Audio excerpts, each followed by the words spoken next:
This podcast is brought to you by the Arte Media Pantheon. Please head to artemedia.org to see all kinds of podcasts from our great friends. And if you would like to start your own podcast, they can provide you with the tools and resources to do so there. So please head to artemedia.org. That's ARETE media.org. Jordan, should we start now? Are we starting now? I mean, you just read the ad. So. I did just read the... Welcome to the Spurr of the Moment podcast, everybody. I'm your host. I am he who is they, who is them. I am Justin Spurr. And I'm joined, as always, by... He's the co-host. He's also here. He's Jordan. He's the incomparable Jordan. And he's also here. Jordan, he's also here. I am also here. He's also here. I'm also just realizing. There. Now you are co-hosting. Oh yeah. Yeah, right. We didn't set the meeting wallpaper. Let's just do that real quick. What should we do? Let's do that. Let's go. It's a little bit dark. Monster Mash. I feel like it's got to be like green, doesn't it? I like the night sky because it's night. Oh, that works. On today's show, it's New York Comic Con. So there is a boatload of news from that, just like a boatload. Would you say that it would in fact fill a boat? I'm gonna ask Jordan's consent right now, because if he says no, I'm going to cut it. Do you care if I spoil the end of this new season of Wizards? No, I don't care. Okay. I'll probably never watch that show. Spoiler alert! I'm gonna spoil the shit out of the end of that season. And you're not calling it by the right name. It is the David Henry Vanity Project. Honestly, the ending not super vain. We're gonna talk about that. Family Guy killed off a major character, Jordan. You will be shocked who they killed off permanently.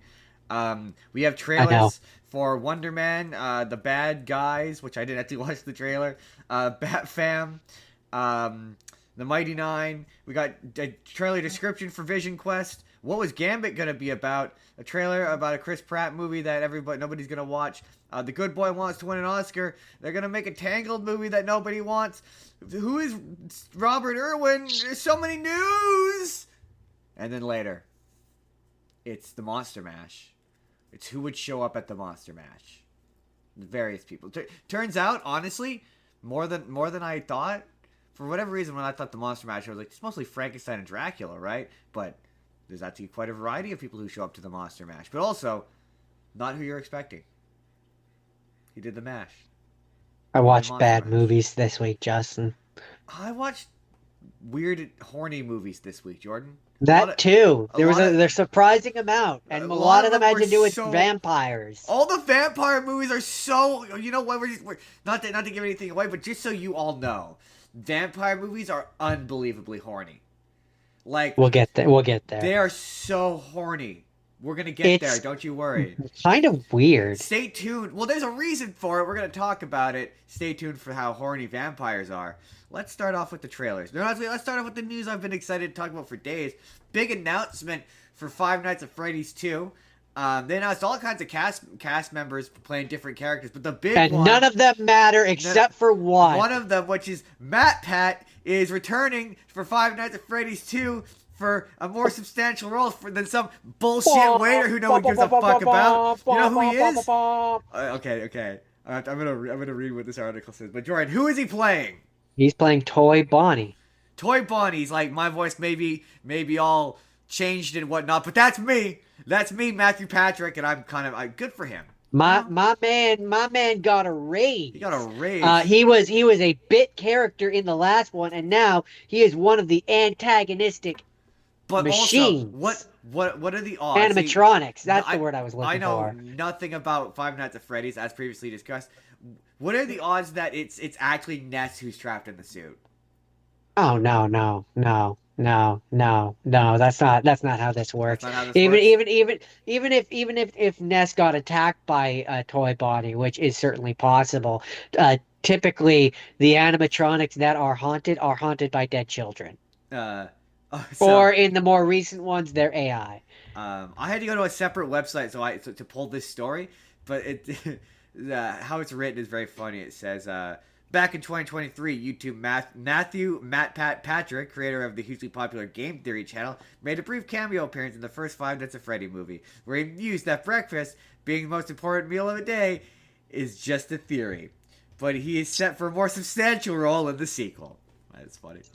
So my headcanon Good of for how him. this went, my headcanon of how this all went down is he was on the last one in filming, and he comes across Scott Cawthon, the creator of Five Nights at Freddy's, who they've had this thing going for a while, and he's like, so what do I have to do to have a bigger role in the next one? And he's like, well, I'm gonna need you to be here for more. So, and Matt Pat's like, I'll retire if I can be here for more on I'll the next stop one. making videos about you. You will never see me again if I can be in the next one. You And he won't was see like, me again. wait, so have you seen, before we move on, have you seen that clip of Matthew Lillard just showing up at the panel?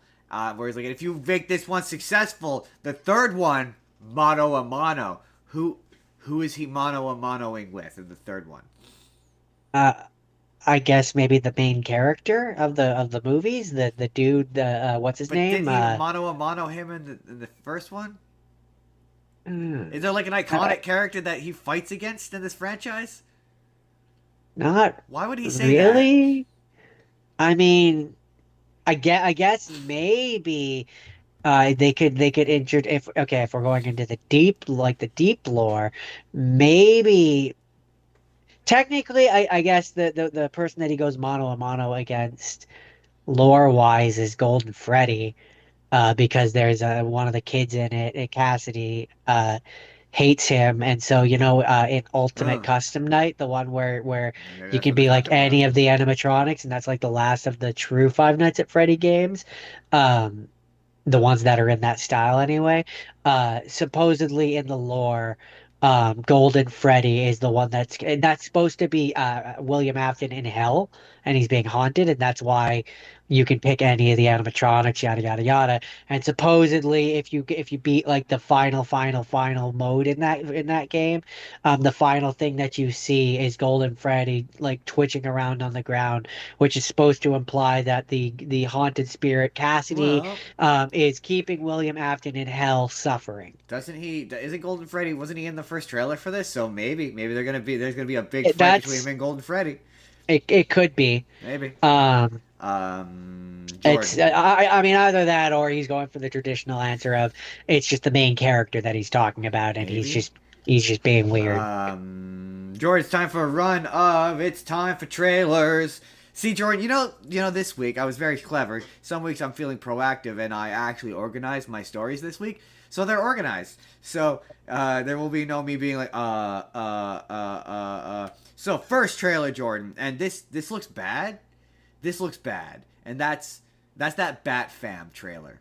Oh, it looks so bad. It's clearly a Bat sequel to that. Fam, Justin, more like Bad Fam. It's God. a sequel. It's a sequel to that Merry Little Batman movie, which was also terrible. It's so bad that I'm gonna contrive a reason for you to watch it. I'm considering adding Uh, it to your list.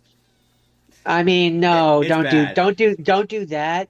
If you're gonna get me to do it, then it's a Christmas movie. Save it for Oh, Christmas. I'm in November or December. I'm thinking about doing an Amazon Prime special because there's a bunch of shit on Amazon Prime. I want to watch. I want to watch. That works too. Mighty Nine. There's a new episode of Vox Machina, and it's not technically on Prime, but I might fold in for Peacemaker in there, so we can. That'll be the week we watch Peacemaker. I'm thinking about that in November sometime. That would be it because it's an Amazon Prime original. But yeah, this looks terrible, and the part of it that like legit bad. It looks awful. It doesn't look It funny. The animation is it ugly as fuck. The art style is terrible. It's continuing that god awful fucking movie. Like, but the it's really giving me Teen Titans Go vibes, and that's not a No, compliment. because at least Teen Titans Go vaguely gets the characters quasi right, or they Yeah, certainly like it this has is their just idea of the characters, and this misunderstands Batman in such a drastically offensive way to me, where I'm like, but like, it it fills me with a deep-seated rage but this and just trailer makes me angry. this trailer kind of upset me because the comments tried to gaslight me into thinking that people always thought this was bad. Like, if you look at the comments on the trailer, all of them are like, this looks shitty. Like, this looks bad. And a lot of them are like, it's called Bat Fam, but it doesn't have any of the actual Bat family. Who the fuck are any of these characters? And I'm like, no, I'm not gonna let you people gaslight me into thinking this was bad. When I said it was bad like a year and a half ago for this show, and everyone gave me shit for it. So, and I think I said it was bad on TikTok too, and everyone gave me shit for it. No, I will not be gaslight. You all thought it was good, and I thought it was bad. I was right, and you're all now agreeing with me. It's your guys. I mean, clearly that's what happened because they made this show. Well, I know. Those It's, yeah, people, those people liked it enough to make people you're not make wrong. execs think that this show was worth getting greenlit. It is absolutely demonstratively those people's fault. I Fuck mean, them. you're Fuck not. them. Fuck the execs. Fuck anyone who thought that this thing is Burn it. worthy of being Burn it with created. fire. Burn it and burn them with fire. Don't delete Final Space from existence. Delete this. Delete this from existence. Don't Don't make it. don't fucking not give me good shows like Injustice and like shows That that was one of the deserve to comments. It was like, have. oh, I'm sorry, you're not going to give me another season of Young Justice, but you're going to give me this bullshit instead? I was like, Yeah, yeah, no, that's fair. like no, fuck them, fuck that, fuck this, fuck you all. Jordan, you ever see and I I'm didn't. I'm mad about it and I'm feeling salty and I will not hide Oh, I that. fucking hate it. So I didn't send you this trailer, and I'm gonna be honest, I didn't watch it because I thought the idea of it was more interesting than the actual trailer itself, and I'm never gonna watch it, so I didn't see the point. But I guess for Netflix, Go they're doing on. another one of those DreamWorks spin-off shows. This time for the bad guys, and it's a prequel about how they became the bad guys. And I was like, you know what? Yeah. That's not a bad concept for that universe. That works. I mean, it's not, but my thing is, and it's going to be the same thing for all of those shows. It can have the most interesting idea in the world. You're going from movie quality to TV Yeah, quality, and it's always going to look like it doesn't shit. have it. This one also doesn't have any of the Not even original just, voice not cast. even just, yeah. And that's the other thing is it never sounds right. So it can be a great, but it doesn't sound. It's not just that it doesn't Poe sound right. Poe doesn't sound like Jack Black, and he looks like light as hell. Like he doesn't look Yeah, he's right. floaty as. This is one. I just the art style. I don't watch the trailer. I kind of regret it now because the art style for that show is so pretty that yeah, you're right. It going to television, like well, not television, but straight to streaming. There's no way it's Streaming not is going to wind up like same as that.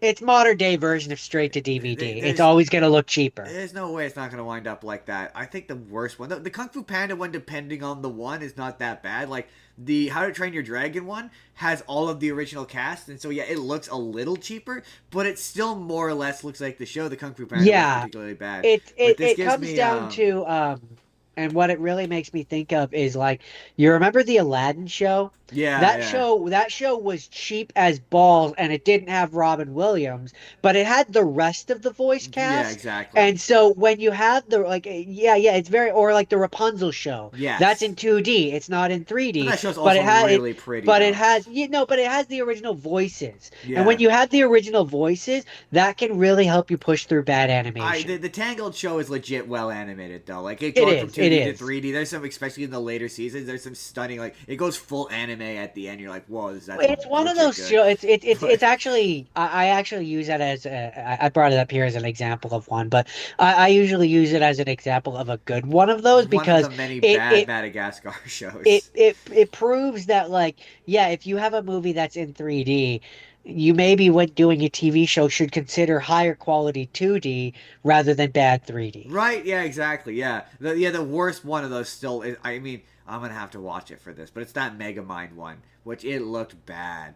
Like I it couldn't. looked bad. I The thing is, couldn't. I like couldn't bring myself to. yeah, I hate. I I've love. discovered I I love can't that. stand bad voice matches where it just sounds close enough that it's Oh distracting. yeah, It's I like mean the there's that. uncanny valley of voice acting, where you're like I can tell that's not Adam Sandler, but it's Yeah. just close enough that's fucking with my ear. It doesn't sound right. Like yeah, I don't know. I Yeah. don't know what that's called. I don't know if there is a audio equivalent to the uncanny valley, but that's what it makes me think of. Where it's like it's just not right. It's just like I don't know if getting an original voice or doing an original take would be better. But like yeah, the Jack Black one, which is like just close enough to kind of sound like Jack Black. The best one of those, in my Or opinion, is the or Jackie like Chan one because his is different. Yeah, or like in like when you have Woody toys, for example, and they have Tom Hanks' brother doing it, and it's like sounds just similar enough Where it that you fucks with don't your you ear. never Yeah. notice. But Yeah, my yeah, favorite of no. those is the guy he did. His name's James C. But he did Jackie Chan in the animated series for Oh Jackie. yeah, He's Jackie Chan in everything now. So he plays Monkey on the Kung Fu Panda show, and interesting. it sounds different. It sounds. I think he plays it sort of more similar sounding to Jackie for that, but it's still different enough that it's not like off putting for me. And also, I grew up Yeah, with him being Jackie it's Chan, so it's I guess it's maybe if you were kind a of like kid younger, it might be off putting to you. But it's kind of like for me when I play the Back to the Future game, and they have the match like for Robert or for Michael J. Fox, who plays Marty, and it's like he sounds just similar enough that it doesn't different bother enough me, that it's not but off putting. different enough that it's not off-putting. Yes, that's I completely agree with his version because yeah, I when it comes to reinterpreting characters, yeah, I don't want the exact thing that the previous guy did before. If I wanted that, I would watch that. I want a different thing, but I want you to respect the spirit of what that was. But that doesn't like Yeah, the Joker is the best example. Like I cannot stand when people just do Mark Hamill. That's why I don't really care much for Troy Baker's Joker because it's just not interesting. If I wanted to watch the Heath Ledger's Joker, I'd not Heath Ledger's. If I wanted to watch Mark Hamill's Joker, I'd watch Mark Hamill's Joker. I want to see your version yeah, of the Joker. That's why but I really like it's not even for me that it's boring. Like that's not even how I would put it. For me, it's just you're not you're never going to be able to do what Mark Hamill so does. don't. So don't. Yeah. Like it Like just I my favorite don't versions of the ha- Joker. I guess for me it's more it's an arrogance thing. Yes. Like don't be arrogant enough to think that you could do Mark Hamill But you better could than Mark also Hamill could do do Mark Hamill. a Just version of Mark Hamill that like for example, you can he can inspire you yes, like to do your own version, what's but his it should still be face? your version. Oh, what's his name? The guy who plays Bender. He's the Oh, Joker in DiMaggio, something John DiMaggio. DiMaggio. He does the Joker in the Killing Joke, not the Killing Joke. Under the Red Hood, and he has one of my favorite like Joker lines where the realization when he realizes that Red Hood is Robin, and it's just like so good, so good, so like one of the best Joker scenes in Joker history. Like, All and right. I Well, also you get the crowbar. Take a picture with me in the crowbar. You get one with the boy in the yeah, oh, crowbar, it's and then so we'll get good. all three of us And in the I picture. know a lot of people don't care for the Kevin Michael Richardson Joker, but I like the Kevin Michael Richardson Joker. That's from you remember the show The Batman? It's the Joker with the dreads. Oh, where he's got the deeper voice. Yeah, he's got the deeper voice. That's Kevin Michael Yeah, Richardson. yeah, yeah, yeah, yeah, Yeah, it's yeah, one of my yeah. favorite. Okay, That's, yeah, yeah. I Yeah, love that one's not bad. that For me, Batman show is it's severely underrated. It gets a little for wonky in the later seasons, but the early seasons, like for underrated. me it also comes down to what voice I kind of picture coming from the Joker also ultimately comes down to which kind of Joker it Yeah, is. that's Because fair. you know how there's like the Jack Nicholson version, there's the Mark Hamill version, Um, there's different types. There's the Jared Leto version. Like I would never want to hear a Mark Hamill voice match or voice impression coming out of the visual style of the Jared Leto version, for example. So Am I next, wrong? you're not wrong. Next, um, the trailer for Wonder Man is out. It's here. Wonder Man is here. That trailer's not really giving us much. I did think it was bold to put out a trailer for presumably a superhero thing that didn't have any superhero shit in it. Um, So my thing when you sent me this trailer, I was excited interesting. because it looked like fun. I was excited until I saw the word television. Yeah, yeah. The fact that it's a show. Like when I I know thought it was when it's I gonna thought it have the was a same fucking problems that everyone in yeah. shows, where it's gonna be too short. Nothing's gonna happen for 3 episodes. Then all the interesting shit's gonna happen in the second to last episode. It's not even just that for me. It's when I see this trailer, This will I be a don't great see movie. yeah, like I'm like this is a story which is a nice tight like 2 hours, 2.5 hours. Kind of. I How mean, do you it I don't see it as a it's show. weird to do a show about make a movie about making a movie. Okay, I'm still excited for this. But I am only excited for this, knowing I know nothing about Wonder Man beyond the basic Oh, I premise don't. I that didn't. I no. the basic premise of it is, to my knowledge, I have no is idea that who Wonder Man in is. terms of Wonder Man himself, is what this is. He's making a show about a superhero and he has superpowers. That's the whole gag. Sure, I like the fact but that they brought who's Trevor who's Slattery Wonder back. That's Man? fun. Sorry. I said sure, but who's Wonder Man? I don't know who he is within the context of the actual Marvel, but I just know that that's his Yeah, bit. That's the story that this is based on. Um, yeah.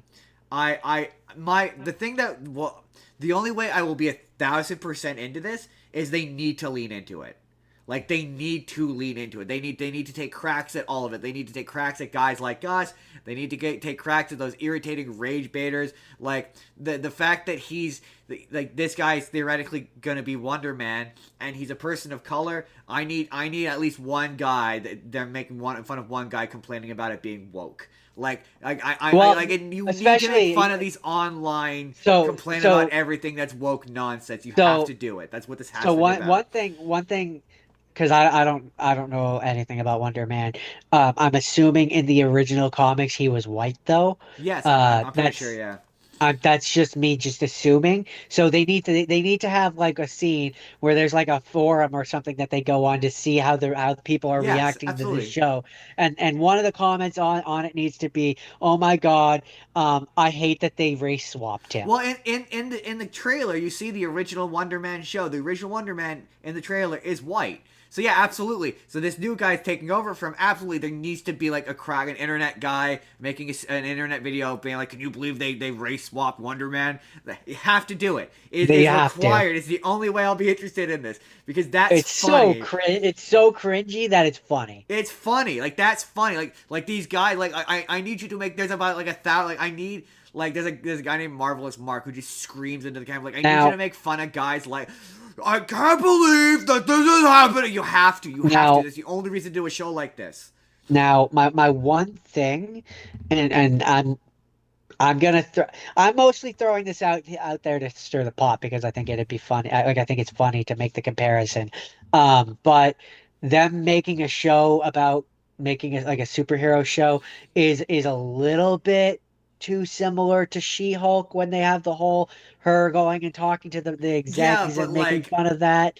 a little bit, I can see why it's in it, but I think this will be less fourth wall breaking and more just general satire. I think, like, Yeah, I just I see I I did have that see. thought. I do agree with you that it does have that I, potential, but I don't think it'll be that. I see there being a world where it comes out and that, like, it's satire and it's making fun of the making of shows and movies like this, yada yada yada. But I see at least one comment saying, "Oh, when She-Hulk poked fun at the nerds, people got their backs up because it was a woman. But when this show does it, it's great and people love." I see that I comment mean, now. you gotta make fun of all of it though. With this, Marvel has to make fun of themselves. They gotta make fun of, like, I mean, there is a line that's about super people being tired of superheroes. Like, you need to make fun of that. You need to shit on yourself. Like, this needs to be Absolutely. Marvel shitting on itself about how the sausage gets made. It needs to be a parody of how the Now sausage gets made. In order for it to now work for me, that's the only way it works for now me. You know how at the beginning I said when I saw that it was a show, I was disappointed. Now, I don't really remember that. I only watched it once. But in the trailer, do they say whether they're making a movie or a show? It's a movie. Yeah, they're making a Okay, movie. so the one way that it being a show becomes funny to me is if in the beginning when they're talking about making this or whatever, the one guy pitches it as a show and then someone comes in and is like, no, that'll be too long, too complicated. It doesn't work as a and show. yeah, like they poke fun at the fact that they are themselves making it into a show. Uh, That's the one way it being a show works for me, but because otherwise I'm just gonna say it, I'm tired of the Marvel shows. I don't really. I know. They're too Get back to long. making They're movies, not man. good. They're just in the style of a movie anyway. Just get back to making movies. Just get back to making movies. Maybe that's a Next. controversial opinion. I don't know, Uh, but that's kind of where um, I'm at. Shit. Did I send you? I sent you the trailer for the Chris Pratt movie, right? Yeah, you did. That. Which gave me the idea, gave me an idea for a completely different movie, which I'm gonna lump in at the end. Gotcha. It looks fun. I mean, it's a little too Yeah. much. It made me go a little bit too much. Like, this feels like this was a script for a Black Mirror episode that got away from them. That's what it's given me. See, what's funny is what it reminds me of, But and also, maybe everyone this hates Chris Pratt now, so it's gonna bomb horribly. maybe this is a funny callback, but you remember that movie with Shia LaBeouf, Eagle Eye? I can see why you'd say that. This reminds me of that. Yeah, I can see why you'd say Um, that. But in it's also one of certain those trailers ways. that tells you everything you need to know about that movie, where it becomes immediately apparent he's being framed. Oh, absolutely. That movie it's straight out of the like 2012, 2013 handbook. Yeah, It pretty comes much. right from that time That's what. period. Yeah, It's you're gonna you're not check wrong. it's gonna check It has every a box that you real can imagine. it makes me think of like the gamer, like all Yeah. those generic 2008 2009 movies that you watch because you're like, why not? Like Yeah. that's what it gives me the vibe of. You're like, yeah, sure, the premise sounds intriguing, and then you watch it, and then the big resolution is that it's the police chief who's framing him because because of money. It's a really Yep. boring resolution. That's the kind of movie It's the it's vibe it bas gives me. it's basically like your uh RoboCop reboot where it's like it checks all the boxes. Yep. Um, Um, which gave me the idea for and I haven't worked out all the details, but here for an exclusive first reveal of my movie on this podcast. It's a movie where it's about how Chris Pratt is taking over Hollywood and he's like doing like all the voice acting gigs and like it's a real meta movie and it's making fun of like that whole thing that time period where people were like, oh my God, now he's Garfield too. And you really lean into that and you make it where Chris Pratt is the character, but he's not played by Chris Pratt. He's played by one of the other Chris's. Chris Evans, any it's of the played other by Chris Chris's. Rock. I mean, that would be very funny, but Uh, one of the other the Chris's, character's name is Chris Pratt, but he's played by Chris he's Rock. played by one of Yeah. the other Oh no, Chris's. I think it should be rotating, so every scene it switches to a different Chris. Is a It's a different Chris. different Chris. That's even better. I love it. I Every love it. scene is a different Chris. We're making gold There's here. no explanation or rhyme or reason given to it. Just inexplicably, scene to scene, it's a different Chris, and they rotate. So it's never like it's not like once one Chris has been the Chris, he's the Chris again later in the movie. It's literally Especially scene to scene. It's well, especially because in the version that I'm thinking of, he's the bad guy. So like you don't see him in every scene. oh, So all like right, all right. it's just like he's a different Chris in different scenes, and it works. And the movie is about I don't know some other character who I is don't know. like made for this movie, who has to stop Chris Pratt from taking over Um, Hollywood. so Jordan, finally. Do you think Chris? I feel like Chris Pratt might not want this. Oh God, I've lost my stand. Oh no, I lost Jordan. Why am I suddenly not showing up on camera? There we go. No, I don't think Chris Pratt would love this idea. Jordan, while you're fixing this, I'm gonna move on. So I'll have to make fun of. I'm gonna end up making fun of the titles of some of these articles this week because they're really stupid. Like Would you watch my movie though, I Justin? would watch your movie. Um, Yeah. so Jordan, this is the headline. The Mighty Nine trailer previews Prime Video show led by The Last of Us stars, which like, I suppose. I mean, is they it do star. technically inaccurate. What? I mean, okay. No, but in the show, I guess more I'm thinking of the game where what's her name? Is definitely Ellie. Yeah, well, that's what it says.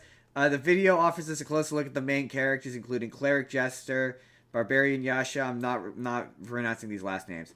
Who are respectively voiced. Just Jester Lavore, and I don't remember Yasha's last It's name. Nydoorin. I don't think they really say it a lot on the show, so that's why it doesn't. Norden. They are respectively voiced. Njorden or something. But it Okay. says they who are respectively voiced by The Last of Us stars Laura Bailey and Ashley Johnson. So yeah, they're absolutely talking about the game. That's pretty funny. That's a weird way to frame that. I mean, it's made by Critical Role. It's weird to characterize. It's almost as if the people who wrote this article have no idea what Critical Role is, which I think is really funny. Yes, it's based on Critical Role's second Dungeons and Dragons campaign, which takes place 20 years after the events of Vox Machina. As for the trailer itself, it looks fun. It did. Every time I see anything from the Mighty Nine, it just makes me want to skip Vox Machina and just skip right to the Mighty Nine. I'm like, oh my god, they look infinitely more interesting characters than the than. That's not to say I don't You love see, Vox Machina. I it, don't. I do love Vox Machina, yeah, but there's just their so their much. characters are definitely more nuanced, is how I would say. There's a lot more visual There's flair more. to this show than there is Vox Machina. I mean, even just ignoring the show, I'm just talking the characters, like even from the original campaign. There's more to them. They knew when they made those characters that they were doing a show. Yeah, So yeah. they have put more thought into their backgrounds. They have put more depth into like the more of This themselves into the I think characters. it's the same could be said of this show because supposedly they've said the show's going to be longer, so I think there's more episodes, and there's less episodes and each episode's Yeah, longer, or there's more either way the episode lengths themselves they're like an hour instead of 30 minutes, you which kind of not a lover have of, but you kind of, I mean, just in terms of the show being long, not necessarily episode length, but like you would have to have more episodes for sure, do you because think their campaign is just longer. do you think there's going to be a Hell's Bells show eventually? I think if this does well, I think this will do well maybe, because the Mighty probably. Nine is their most. I've seen way more Jester cosplays than like any other character. So It's I because think it's probably their everybody most popular campaign. that's because everybody loves Jester, to the point where at one point or another, this is not really a spoiler because there's only one character she ends up with, but at one point or another, in one of the behind the scenes thing, it was revealed that at one point or another, each of their characters had a crush on Jester. Bow, bow. But yeah, it looks Because fun. she's great in as that character. It's hard not to enjoy it. I'm So, genuinely very excited for that show. I cannot wait. As much as I love Vox Machina and like Vox Machina is to Mighty Nine, what like Lord of the Rings is to like World of Warcraft, oh yeah, where it's like World of Warcraft is the more cartoony, zany, depth, like you know what, a more yeah. fun version, whereas Mighty Nine is definitely like, yeah, they're doing like medieval. Fair enough. All right, Jordan. Is the best way I can Now, put it anyway. this trailer that we're about to talk about, this final trailer, I didn't get to watch. You didn't get to watch. Nobody got to watch. But they showed it at Comic Con. So I'm going to read to you the descriptions of it. And it's the trailer for Vision Quest. Okay. Vision Quest! Yeah, Oh, you're looking as though you don't know what that is. I'm guessing it has to do with Vision from It Marvel. does. It's not that I don't understand, it's that I really don't care about that character. They I didn't think this was gonna come out. I thought for sure that they canceled this. So I was shocked as shit to see that a trailer happened. It's like, oh shit, this is coming out. Like apparently it's coming out like next year. It's like, oh shit, okay. But here's the trailer. So the trailer Wait, showed Bettany back as White Vision from the ending of WandaVision, plus a regular looking human version. There are also human versions of Ultron, who is voiced by James Spader in the second Avengers movie, and the AI programs Jarvis, Friday, and Edith at the end of the trailer. There was a brief shot of the adult version of Wanda's other kid, and that's what we've seen so far. So yeah, we're apparently going to see human versions of all the AIs. Apparently, it's gonna be revealed that all of the AIs are all based off of real people. huh, So my question is interesting. though, are you gonna get all of the voice actors and voice actresses who played those AIs? Are they gonna be the real versions of them? Because that would be fun. That would be fun. And that would be fun. So yeah, who are you gonna get? Who was who? So wait, I wonder if they're gonna get the AI who was in Peter's suit. I can't remember who that was. Who voiced her? I don't remember. But I wonder if they're gonna get that. Oh, so it says. Okay, so it says they've got actors. So yeah, I don't know. I don't know who plays those AI. So I don't know if it's the same actors. But this reportedly is gonna be basically it's the third in what they're calling the Wanda trilogy. So that begins with WandaVision, continues in Agatha All Along, and then will, I don't know if to conclude in this, but it will be a part of this. So, as someone who has been following that, I will probably watch it because I would like to see where that continues. And I'm guessing it'll probably tie in to Doomsday or whatever. But apparently he will have all the memories of original Vision, but none of the emotion. So, like what he was in WandaVision. Yeah, basically, yeah. I mean, I guess, God damn it, I guess I'm gonna have to go watch Agatha All You Along, and should. It's actually pretty good. we're gonna have to do another Marvel episode. Yeah. Or I mean, we have PG Halloween episode coming up, and she is a witch. I wish you had said that before, because then I probably would have chosen her for this week. Yeah, I know. That just occurred to me. Anyway, God damn it, just kind of occurred to me. She definitely would show up to dance at the Monster Mash. She would dance at the Monster Mash. She absolutely would dance at the Monster Mash. She would absolutely dance at the Monster Mash. God damn it! No, that show's actually really good. That show was actually surprisingly good. Like legit, surprisingly good. Considering how many bad movies I watched this week, just I'm genuinely upset with you right now. I didn't even think of it till for not having thought of that until just now. Not having thought of it a week ago. I will not take responsibility for also not thinking of it. This is on you. I mean, to be fair, we tried to get away from Marvel for this. But, we did. We got a PG Halloween episode coming up. So Tatum's.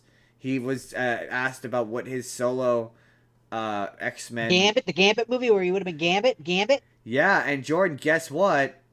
It sounds bad. It sounds bad. Apparently... Okay. To be fair, you never know if this is true or not, but he says, look, if we had made our Fox version, the script would have never gotten made ever. It was an R-rated romantic comedy, and when I say R-rated, I meant we went for it. We made Gambit the kind of character who could only exist in a movie with Deadpool. We had mutants having sex. It was wild, full on. It was something Marvel and Disney would never do. And that sounds bad. That sounds really bad. To be fair, I've never thought Gambit required a solo movie, but that sounds bad, and I'm glad they didn't make it. I don't need to see Gambit. Yuck. No, I don't need to see Channing's Tatum's. I'm sure some people would love to, but I'm not one of them. I am not one of them. Jordan, they revealed also... Hard pass. Pass on hard. More Marvel shit, Jordan. They revealed Daredevil's coming back for Born Again Season 2, and there's some interesting stuff happening in it. Number one, he's got a new costume, and it's the costume he was wearing in, that Spider-Man show?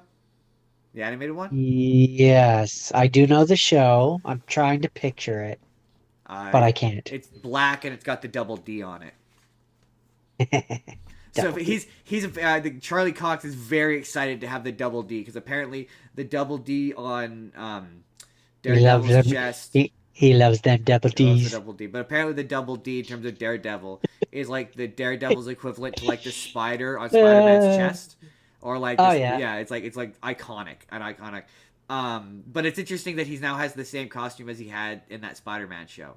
And apparently this takes place it actively takes place before Spider-Man 4 and will apparently tie into Spider-Man. I don't know if he's going to show up. I don't think he can show up because of the legal reasons, but I don't know if they're going to reference him, but supposedly it will connect to Spider-Man 4. So I don't know if that means that maybe we'll see some of the bad guys show up. I suppose that depends on what the contract is in regards, because I know they're allowed to use Spider-Man in animated stuff, which is why he's he's in so many animated ones. They're allowed to use animated stuff. But I don't know, and I know they can't just put him in any movie without, getting approval and stuff. But I don't know about live action TV. I don't know. I assume it would be the same as movies. I'm pretty sure it's the same as movies. But even if you just have the bad guys or like you reference them, that's legal loophole, the other exciting thing is they announced for season 2 of Daredevil, Jessica Jones is back. Yeah, that's fun. I like that show. Yeah. So she's back.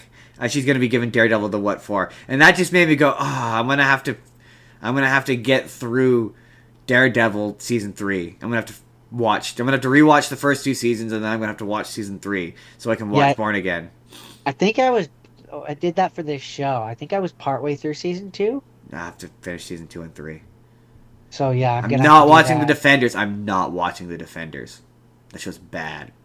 I'm not watching it. It's bad. Um. It's bad, and it should feel bad. So apparently, Jordan, right? We're kicking off. We're kicking off Oscar campaigns, and the Good Boy Indy from the movie Good Boy has sent a letter to the Academy. He wants to be. Asking if he can be considered as the goodest boy. He He wants to be already is in considered. my heart. He wants to be considered. He says, despite my critically acclaimed role in the recent film Good Boy, I have been deemed ineligible for the Best Actor category. This news feels as I if want someone yanked my leash short, as apparently I'm not a good enough boy for you. I want an Airbud rule here. I would like an Airbud rule. Apparently the Academy just straight it was like, no Airbud rule. We have made a definitive rule here. No dogs allowed. No dogs allowed. No dogs allowed. No dogs a crowd.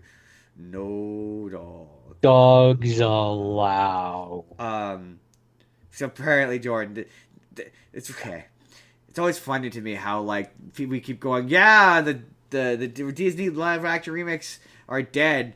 Haley sends me story after story about how they're dead, and then they announce a new one.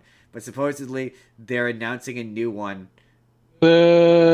and they're announcing. To be fair, I think you had kind of, or you already mentioned it. It was the Tangled one.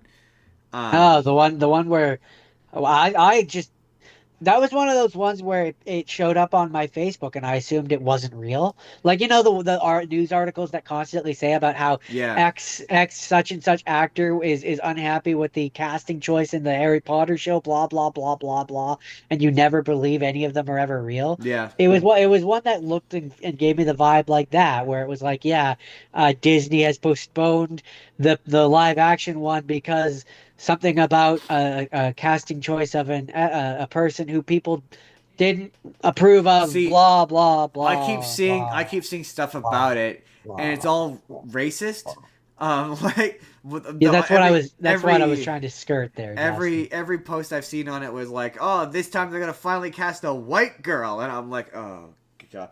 But supposedly, Scarlett Johansson is gonna be in it as I As think it's Rapunzel. as well as Mother Gothel. I think is the thing, and I'm Ah, just like, but can Scarlett Johansson sing? More to the point, can she sing as well as Donna Murphy? I just uh, don't believe she can sing as well as she Donna Murphy. she can sing. Can She was she? in I've oh there was I'm pretty sure she's the porcupine in Sing. Oh yeah. Oh yeah. I think now that you're saying that, I feel And stupid. I think she's in a rock band. there's been a few other things I as well, movies that she's sung in, but I do now that you say that, that that's does sound familiar. Yeah, maybe she can sing. Maybe I just don't know my Scarlett Johansson well enough. Uh, um I'm gonna um, I'm gonna call you on that one because yeah, even just the one movie, but I'm fairly mm, sure it was her she's in no Donna Sing. Murphy though. I mean, you know, Who is? who is? That's the Yeah, that's the. Sing. She's in Sing. Oh yeah, okay, fair enough. Fair enough. Um, so Jordan, uh, big. So okay, we're talking about okay. We're gonna spoil the big twist in Wizards of Waverly Beyond Waverly Place. Okay, this is your chance. We're gonna talk about it for probably 5 to 10 minutes. You can skip ahead, or you can hit mute while I talk about it, and then I'm muting in about 5 to 10 minutes. Okay, okay. So Jordan, in regards to that show and its main character Billy, what is the most strikingly obvious twist you can think of in regards to that show? Justin dies. What is Or the Alex sec? di- or Alex dies. Okay, put a pin in that. What is the second most obvious twist regarding the I mean, that relationships between the characters? the main character dies. No. Regarding the relationships between the characters, how they are related. That she's Alex's daughter. Yes, she's Alex's daughter. Big twist. She's Alex's daughter, Jordan. Turns out that she's Alex's Okay. daughter. And also, Alex dies at the end. Apparently, my brain just goes to a morbid place because Yep. that was not the most logical twist No. that possibly. I mean, I assume that someone sacrificed themselves to stop some great evil. you're not wrong. That is you're spot on. That is exactly what happened, and your instinct to say Alex was unbelievably correct. Yes, Alex throws the big bad guy through a big portal, pushes it through. He goes, "I Okay. love you, daughter," and then pushes her through a portal. Pushes him through a So portal. they both go through. Yeah, they both go. Her and the bat. Her and the bad guy. Yeah, Yeah, and then because then they have a convenient excuse for why Selena Gomez doesn't have to come back until the show is over when they rescue her from this evil pretty mirror much. portal. I mean, it was enough that like what's his face, David Henry had to come out and be like, "Oh, Alex is tougher than that." I'm like, yeah, it's Wizards of Waverly Place. They're not gonna kill off Alex Russo. That would be wild if they did. She's definitely alive in there, but now we have a convenient excuse for why she doesn't have to come back for a long time. Look, I will say, like once they reveal, they like Selena Gomez gets some standout acting in the scenes where she gives up the daughter. But like you'll never guess who the dad is. No, I The mean literally, werewolf. you'll never guess who the dad is because it's some guy you've never heard of. Oh, It's just some okay. random guy. The whole bit I is her I just grandpa wants to assumed. steal her power or use her power to open up a portal or whatever. I just assumed that it was like, classic Disney trope of she's still with the boyfriend that she was with when No, she was it's 15 it's years none of old. the love interests from the original show. It's a random guy we never see, who is the son Cool. of some evil bad guy, and because it's Wizards of Waverly Place, is not interesting or compelling. And but I was just like, wow, it's a little dark for you, Wizards. Like, a character death is a little dark. I mean, yeah, she's obviously gonna come back in the next season, but Justin, um, did you see her die or did she go off screen? she Because if she went off screen, she's not dead. no, it's pretty much exactly what you said. She pushed the bad guy through an evil portal. Yeah. I mean, that So was that so was, she's not that dead. was in fact a pretty spot on guess. In fact, I would be it's so spot on. I suspect you already knew when you cheated. I actually didn't. I just know that that's Hmm. typical fucking Wizards of I'm gonna Waverly I'm gonna Place behavior. I'm gonna trust you on this. I think you mentioned something about a portal to me, but I don't know. Um, I don't I don't listen to half of what you say. I mean that's fair. I don't listen to what you say either. Um, It's a real attention deficit disorder problem. Like I think I'm not capable of paying attention. so I blame society. it's clearly society's fault. So the announcement that for Zootopia 2 cast, they're adding a new cast member, and cast members to stuff not usually all that interesting to me. But I kept this story because the title of the article was once again really funny. Um, Zootopia 2 cast adds Dancing with the Stars star Robert Irwin in new role. That's the thing we all know him for, Jordan. The fact that he was on Dancing with the I Stars. mean, that's not what we all I know mean, him for, but also I told you about this one. This was one of my news ones. this is, again, it's not technically untrue. He is on Dancing with the Stars, and he is a star on that show. But I mean, that would have been like I mean, Australian wildlife that's not what conservationist I Robert mean. Irwin. Yeah, I was gonna say he's just the son of Steve Irwin. That's what he's known for. Well, I mean, That's why no, he's as famous as he is. he's developed his, I would say, his own independent identity apart from the dad. He hasn't made being Steve Irwin's son his entire identity. I would give him more credit than that, but he's certainly not Dancing with the Stars star. I thought that was funny. And then finally, Jordan, um, Family Guy has The killed chicken off died. an iconic character, Jordan, and I bet you can't guess which character that is. It's the chicken. They killed off the chicken. Last Ernie. Ernie the chicken, he's dead, and Meg killed him by cutting off his head. I had seen that, so it was funny because okay, so this was one of those ones where it popped up on my Facebook. It's like famous Family Guy Oh, character yeah, you dead, click and you're like, and oh, which and and character could it possibly well, be? I'm like, oh, do they mean the character or do they mean the voice actor? So I'm Oh like, yeah, what voice actor died? Because I just assumed that it wouldn't be newsworthy if it was a fictional character. But then I should remember this is also the show where everybody thought Brian died, and yeah, they brought yeah. Brian back. They will So eventually bring back the stupid they'll chicken. bring him back. He's not. No character. once they If they can think of a thing that makes him funny and relevant again, they'll bring him back. yeah, exactly. Like if they did it where it's like Family Guy crossed over with like Futurama, and they could have set pieces throughout the Futurama plays, they'd bring him back just like they did for The Yeah, if they Simpsons. can find a way to bring back a funny chicken gag, they'll do it. They just more Oh, made the absolutely. characters temporarily retired until they can think of Like something to do with them. even if they have it where it's like the son now becomes Ernie, and that's the joke is now it continues on, But that would be but now funny. it's the young chicken. Like that they'll do something. That Some would be version funny. of him will Yeah, remain. they'll bring back It's his son or his grandson. They'll find a way to bring back the chicken. But I just thought that was funny. It was like famous Family Guy character is dead, and you're like, I mean, again, I suppose he is a well-known character. he's iconic in his own In his way. own right. I mean, I thought maybe they were like Joe or Quagmire, but no, no, it's just the chicken. It's the chicken. They're putting the chicken away. Jordan, that's the It's news. it's the greased up deaf guy. They put away the greased up They deaf put the deaf guy. greased up deaf You're guy. never Jordan, gonna catch me. you're never gonna You're catch wasting your me. You're time. wasting your time. See you in the See theater. you in the theater. That's it. That's it. That's the That news. is the news.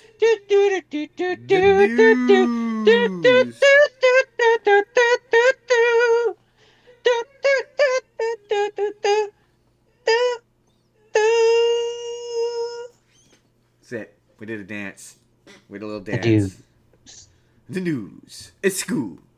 School. Today's show is once again, and will continue to be until they are no longer needing of assistance. It's once again Wild Education. Please click the link in our description to support their Indiegogo. They Their need cause. to move their cause. Won't somebody help the animals? Somebody think of the animals. When I get off here, I'm going to link. Leanne did a big interview with a scientist that is now live. You can go there. You can support them to donate to the cause of helping these animals find a home and supporting them. And by doing so, you help us out. That'd be really great. Help Thanks, us, guys. help them, help you, help yourself, help some animals. Some little animals. Some cute Think and of the cuddly animals. They're cute and they're cuddly. Or if you don't think of the animals now, when? When will you talk about the animals? Or even think about them for that Do matter? Do it. Do it. Do it. Do it. Do it. Do it. Jordan. Do it. It was the mash. So on today's episode, it wasn't the mash. It was was the Monster The Mash. mash. The Monster Mash. It was It was a graveyard graveyard. smash. So today we're talking about, because once again it's because it's coming up Halloween. We're talking about vaguely. Oh my God, it's Spooky Jordan! Spooky Jordan's back. We didn't think Spooky Jordan was coming back this year, but he came back. He's just Jordan, but he's vaguely spooky. He goes, ooh. But today we're gonna talk about all of the monsters that might show up at the Monster Mash. Jordan, who might show up at the Monster Mash? Well, you got Frankenstein. You got Dracula. Dracula. / vampires in general. You got vampires in general. You've got witches. You got the mummy. You got the mummy.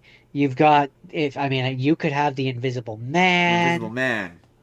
You could have the creature from the Black Lagoon. The creature from the Black Lagoon. You could have zombies, but we did zombies last week, so we tried not to do any of those. We tried not to do zombies. And you could have ghosts. And ghosts. And goblins. And ghouls. And other such vague Halloween things. And things that go bump in the night. And things that bump in the night. So. Also, one of the ones that popped up, one of the ones that popped up when I looked up things that show up to the Monster Mash, was the Hunchback of Notre Dame. So I almost watched the Disney version just to be funny. That's funny. But I decided not to. That's funny. Jordan. What's your Just first all these monsters from the Monster Mash, and then sitting in the corner is Quasimodo from the Disney version. My first movie was Frankenweenie. He'd be the mascot. He would show up to the Monster Mash, and he'd be the mascot. Frank. Master. Master. So This is directed by Tim Burton, and it's basically what if Frankenstein was a kid who wanted to bring his dog back because his dog gets hit by a vehicle, so he does that. And he brings it But back then, using but then, science. but then it also becomes like a what if you had like I'm trying to think of a good comparison and I can't, but like it's like a monster movie also, and I know that sounds funny, but like not like monster like Halloween kind of monster, but like monster like Godzilla kaiju style Yeah, monster. yeah, yeah, Because the yeah. Igor finds out that Frankenstein has brought his dog back and forces him to show him how he does it. And then the other kids find out and they do their own version.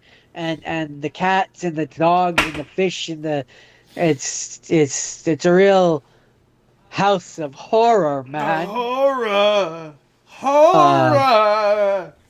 but it's also cute and fun. And I had a good time. All right. I had a good time. What's it? Stop motion Tim Burton affair. It's based off of I think he had. There's a short which I've never watched. I've seen this movie. I watched it for the show. I don't remember There's a anything live about it. action. I've seen it like There's a once. live action half an hour thing, which is on Disney. Um, but um, there was something I was gonna say. Oh yeah, so it's funny because um, there's been for years there's been the fan theory, which my headcanon kind of likes it, but where this um the Corpse Bride and uh Nightmare Before Christmas are one story where it starts with this one where he brings his dog back and his Frankenstein stuff, and then he grows into the one from the Corpse Bride and finds the Corpse Bride there, and that's like the Sally or whatever, and the Jack. And then it becomes the Nightmare Before Christmas where he's then dead. Like the character is the same. The one character is the It's same, not all believable. of them. I believe it. But I believe it. It's um believable. and it doesn't there's some holes in it, and there's better explanations of it. That's the very rudimentary version of it, but always makes me laugh. Anyways, that's Frankenweenie and a tangent. All right. So my list is a Wolfman sandwich. So it begins. The bread is the 2010 Wolfman, and then it ends with the 2025 Wolfman. And the 2010 Wolfman is an adaptation of the original movie, which I thought was based off of a book, but it's not. It's its own original idea. And the very basic plot of it is, uh, Lawrence Talbot's brother is mysteriously been killed, and he goes back to his home, which he has left, and he to see his estranged father and investigate what has happened to his brother. And in the midst of it, he discovers that there is a werewolf amongst him, and he gets accidentally bitten and thinks he's a werewolf, and they commit him to a mental institution. And the guy's like, if you turn into a werewolf, I will sue, or you'll turn into a werewolf as soon as I grow wings and fly out that window. And that instantly became Chekhov's window, where you knew that he was going to go through that window. One of the funniest At things I ever watched this some with my point, somehow, some way, he was going yeah. through that window. The first time I watched this, I watched it with my dad, and I'll never forget him leaning and going, "That man is definitely going to sail through that window." Oh, sure enough, he turns into a vampire and he sails right through the window, gets impaled on spikes. This movie is gloriously violent. If you want to see a werewolf just tear men apart in the most gruesome, bloody way he possibly can, it is deliciously violent. Um, it's where I learned that the classic Universal style werewolf, he has a particular look to him, and this one is very definitely an adaptation of that. It's also got Anthony Hopkins in it, and big spoiler alert, you find out that midway that Anthony Hopkins is the werewolf. He traveled to some far off country, got bit by a boy, caught lycanthropy, and became a werewolf. And up until recently, he accidentally killed the main character, Lawrence Talbot's mother, and ever since then, he's locked himself away, and he became infatuated with the love interest of the movie, and the brother wanted to like take her away from him, so he got drunk, mad, and killed the brother, and has realized that um, he's accepted the beast part of him and has decided that he's just going to let himself turn into a werewolf every full moon and kill people indiscriminately. And there's a big fight between him and the main vampire at the end where the Anthony Hopkins vampire randomly tears off his shirt for no reason. He just tears off his shirt. He's standing there and they're posturing up, and just for no reason he's like, and he only does it so you could tell which vampire or which werewolf is which when they fight each other in the final fight. It's the only reason. It's the only reason why he takes off his shirt. Otherwise, there's no reason for it. But it's a very fun movie. It's like if you like, I don't find, at least in this context, I didn't find it particularly frightening or scary or like there are, I guess, a couple of jump scares that might be effective to somebody who finds werewolves scary, I guess. But it's more fun in the sense that it's a great, like, cartoonishly over the top, bloody and violent movie.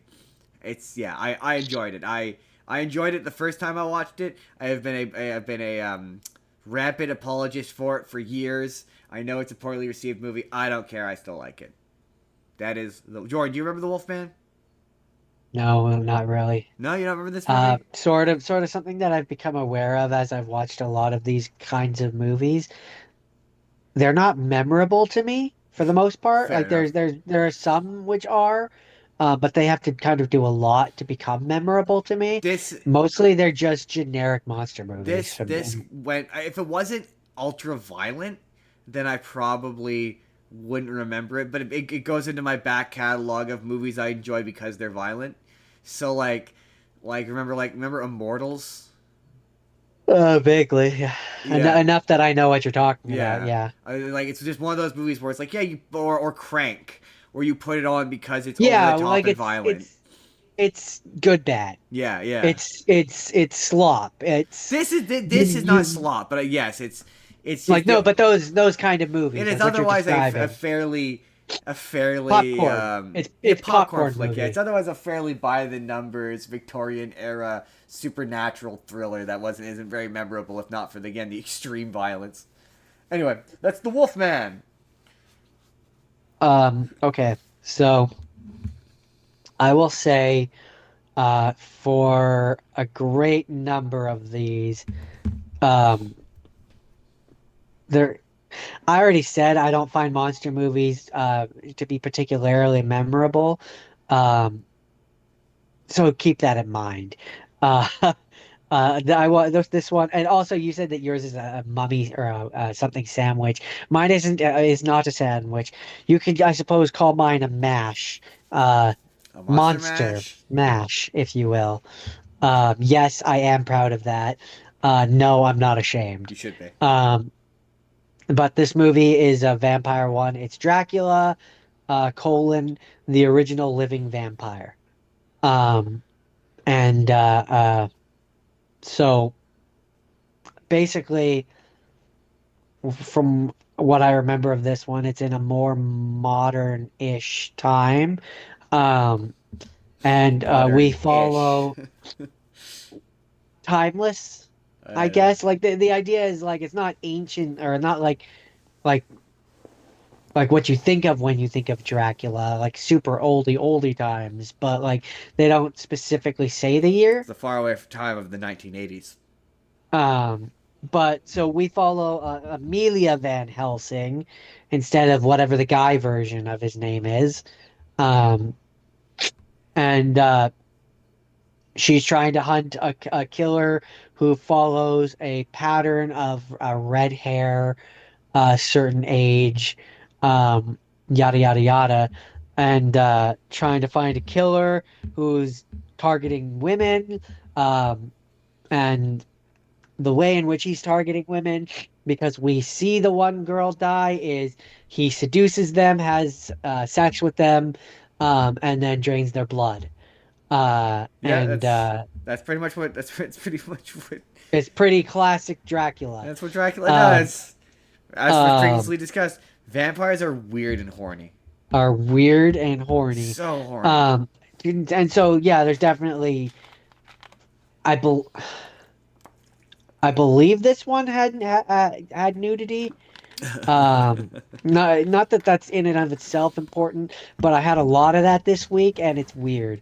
Um, if I had like a quarter for every time I had nudity in my movies this week, I'd have You're gonna say every a time good I saw a like boob, weren't you? I was maybe um um If I had a quarter for every time I had a boob, I'd have several quarters and a I'd smile on have my I'd I'd face. I'd have quite a few quarters and I'd be pretty happy, you know. Um, I'm not saying this is are bad things, but it's just weird. I'd have enough for some Um, bus fare and a big wide smile on my face. I mean, you know, anyways. Um, so in this version, so there's a certain point in this movie where, because Amelia is a lesbian. And so yes, we do get some lesbian makeout scenes, and it is wonderful. Um, but this episode's gonna get weird. Already Um, has. Go on. uh, uh, her girlfriend, wife, I think they're You're married, expecting that this was which based off of a PG rated song, that it would be a PG rated episode? Pull your head squarely out of your ass. um, she ends up getting taken by the mysterious killer who we all know is Dracula. And so that's one thing in this movie where it's like it's it's I Do people never of read the a book movie about vampires? of the movies that I watched this week, surprisingly, it's not one of like it's one of the better ones. But it's still bad. Uh the guy who plays Dracula is I can't say he's the worst actor I've ever seen because I've seen The Room. Um, but Not unfair. he's wooden and stiff and not in a way that works with Dracula. Fair enough. Um, and there's some bad acting. Uh, and There's a bit of bad acting. You could tell that must mean it was real. If you're like it's bad acting, that must mean it's really bad acting. I mean, it's not the worst acting I saw this week. Usually that's how you But can tell it's bad acting. Is if Jordan's like it's not good acting, that means it's horrendous or acting. if I notice something in the editing, Yeah, yeah, yeah. that it's bad. It's bad editing. That's a tease for a later movie. God, that I hesitate to call it that. Anyway, this movie was acceptable. I think that's the nicest word that it was let's just put it this it was way. Um, passable. I'm being kind. So I've got the IMDb open, and so the rating that it has on here with 708 ratings is 2.8 out of I 10. need you to know you do this to yourself. You pick movies on title alone. You do it all the I time. mean, no, if I'm being honest, more this week, I went by, is it on something on streaming? Because I didn't feel like having to try and procure a whole bunch of other things. Jordan, is that it? Do you have Yeah, anything I, further? I I don't think there's much else to say about this one. Oh yeah, no, there is. The way it ends is, so at one point our girl gets bit, but they do end up killing Dracula. And from what I remember, the way that it ends is we have the Van Helsing girl who then has fangs, and she's now a vampire as well, as if they thought they were going to get a sequel. Wait, I it ends with guess. Van Helsing becoming a vampire? Kind Yes, of flies to the entire point of Dracula. it really does. That's not what's supposed to happen. Van Helsing's not supposed to. Van Helsing is the one who beats Dracula. One of the ones who beats Dracula. I mean, she did beat Dracula. She just became a vampire. He just also then had teeth that were pointy, as if she may be a vampire. Okay, But Jordan. that is Dracula, the original living vampire. So Jordan, remember how how up until this point we've been like vampires are really horny? We really have to get you a new stand. We do because this one is not fun. Um, maybe we'll think about that after the podcast.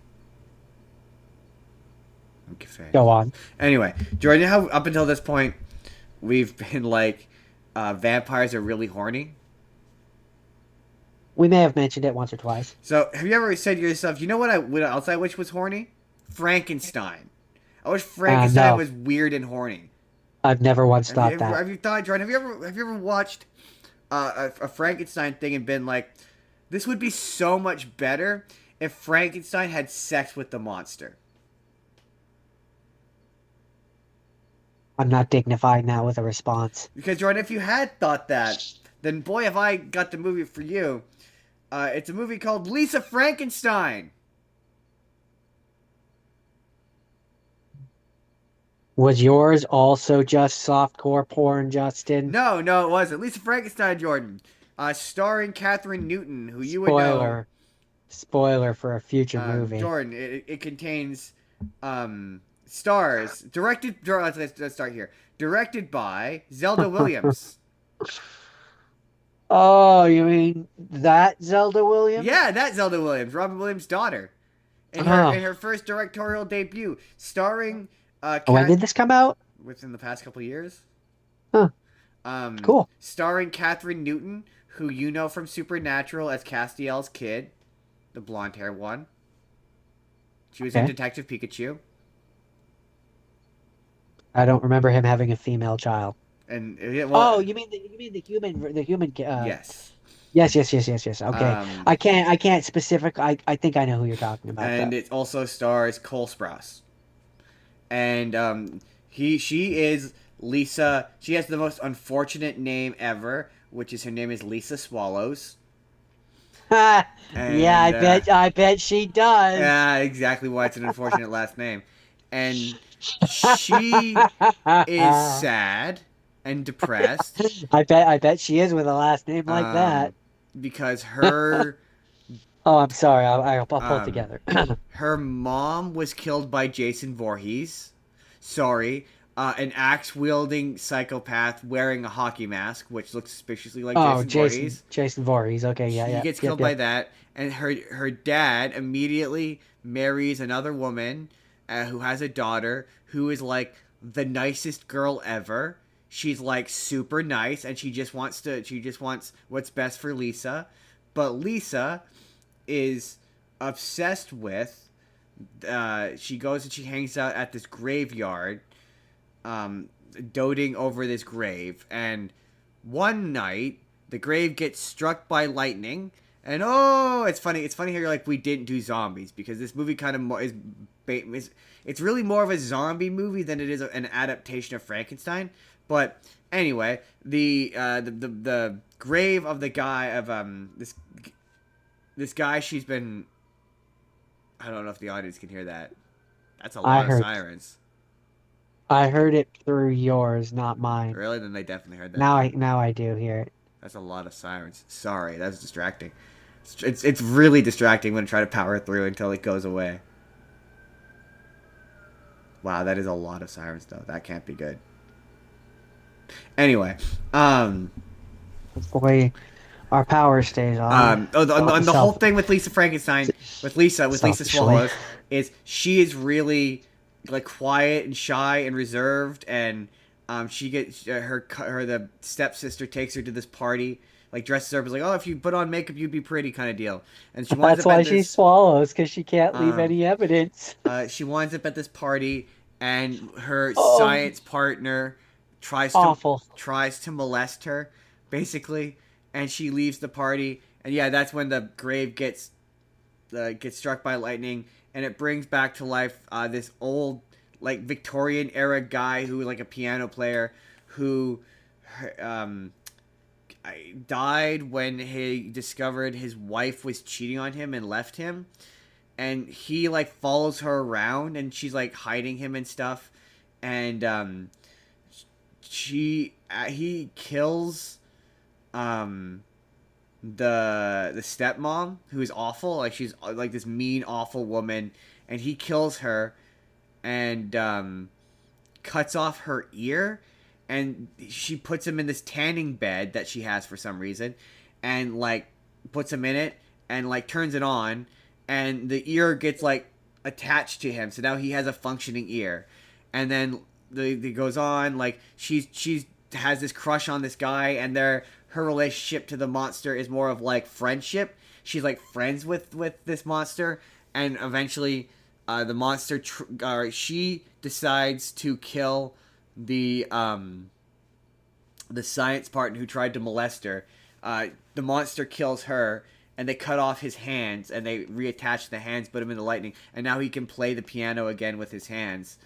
And This movie sounds weird. she eventually like she starts to fall in love with the monster or whatever, and the whole deal is she's I hate that she's a virgin, and it's all about who's she gonna have sex with, and so it gets to the end of the movie, and she decides that she's gonna have sex with this boy that she's into, and she goes over to his place, or she goes to find him, and he's not at school. So they go, well, if he's not at school, he must be at home. So he goes home, and she discovers that he's sleeping with the stepsister, and that they're into each other, and she has That took a turn. the monster kills him, and she's like, oh man, I love you, but we can't be together physically, and he's like, oh, and he looks at her, and so she cuts off the guy's dilly dally and sews it on to Cole Sprouse as the monster, and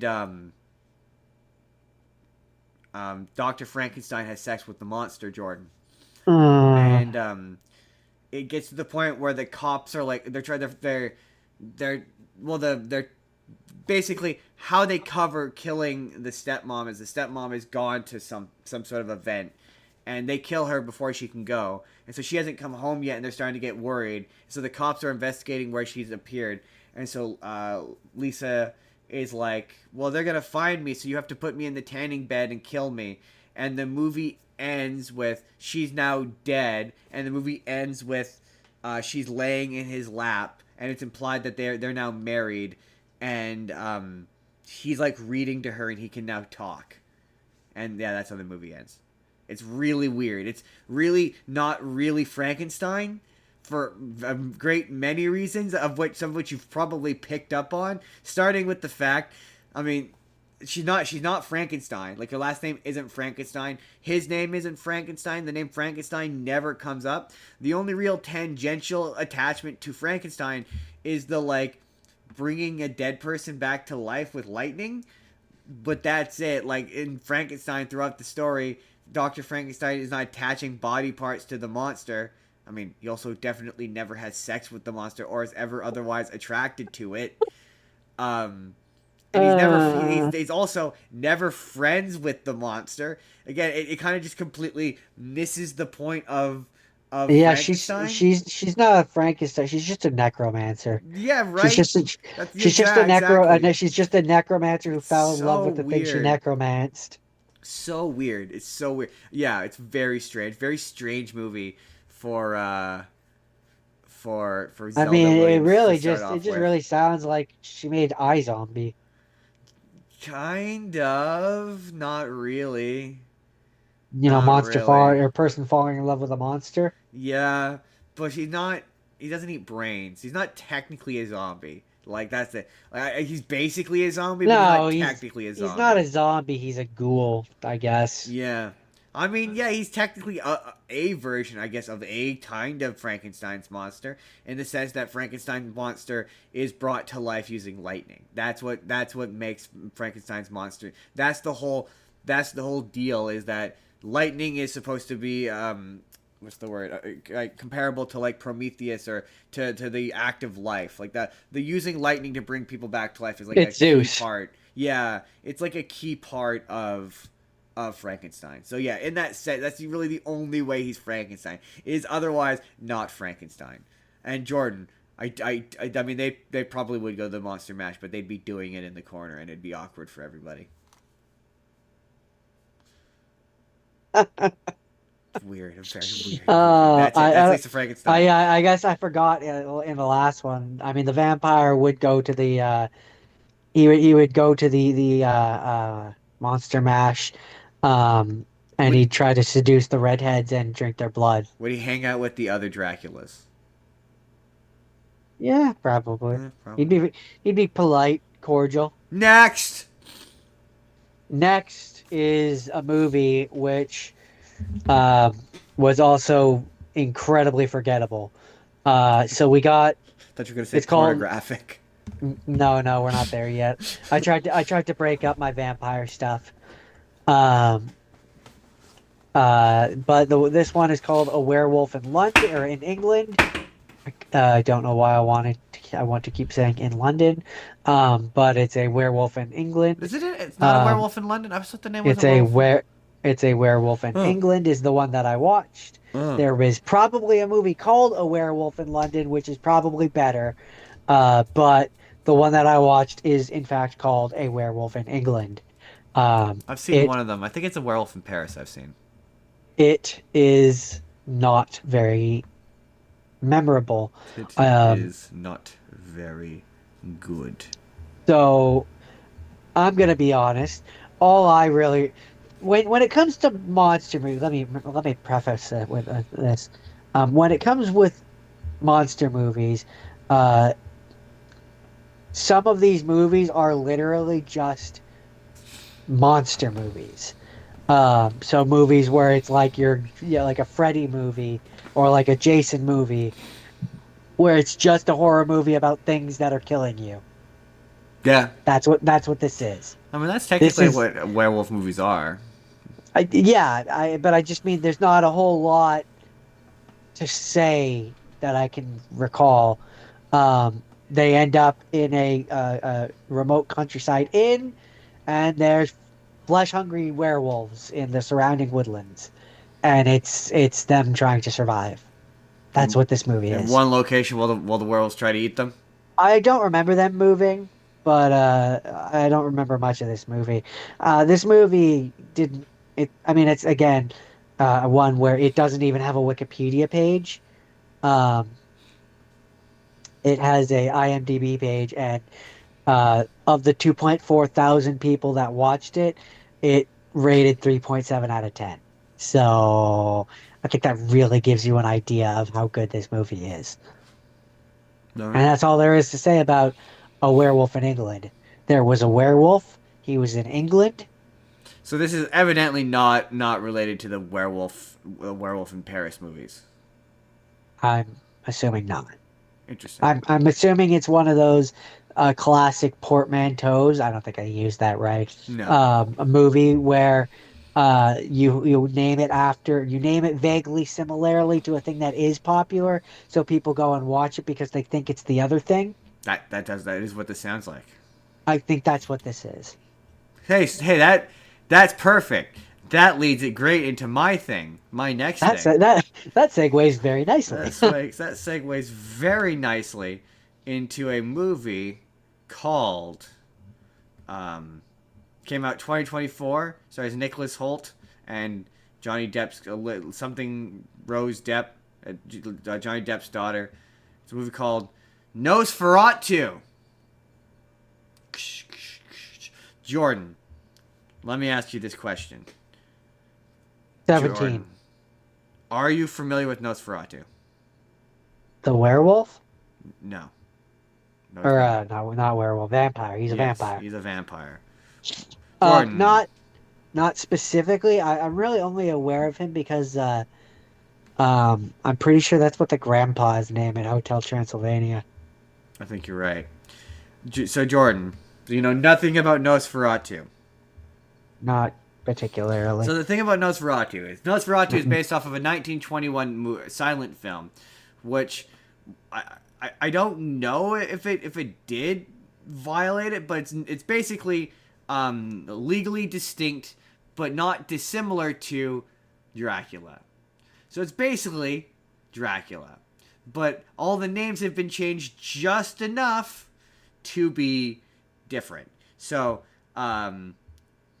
Dracula, instead of being Dracula, Count Dracula, he's Count Orlok. What's his face? Well, instead of being Van Helsing, he's Von Franz. Instead of being Renfield, he is I can't remember what his name is, but you get the idea. You get the point. Um, they're all the names are slightly different, but it is exactly the same plot as Dracula. He he's Nicholas Holt has been hired to sell Count Orlok a house in London. Count Orlok comes to London and wants to seduce the guy's wife.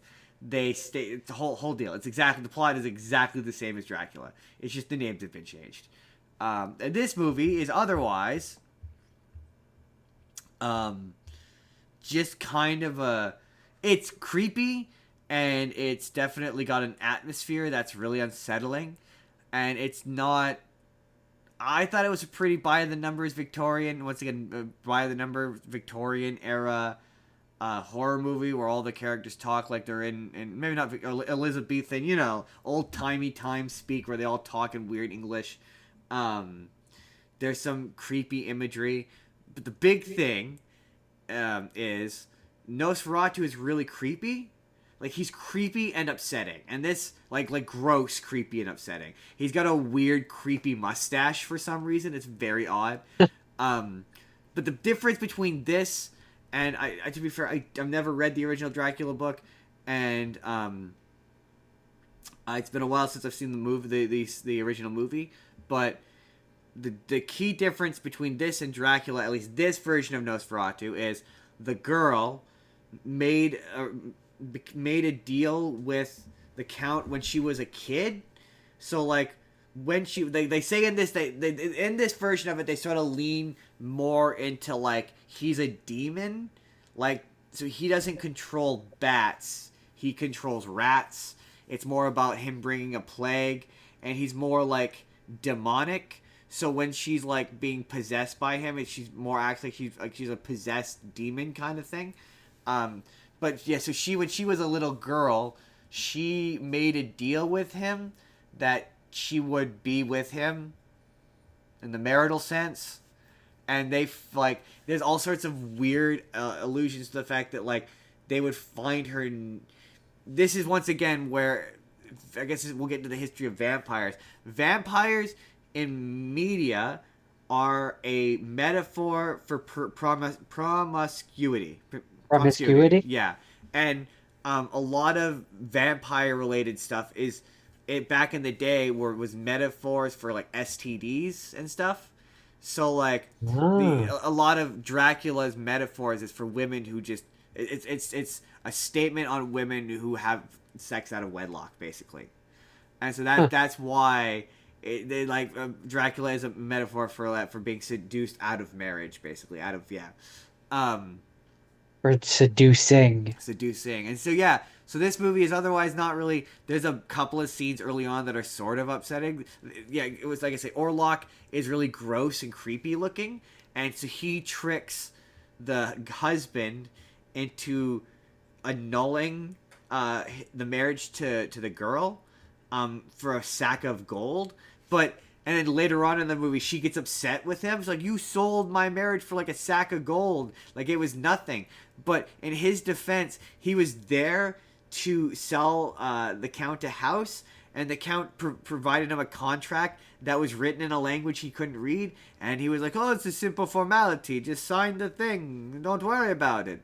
And so he like tricked him into signing it. And he never says like, yeah, man, he was creepy and unsettling and weird, and he presented me a contract and he bamboozled me.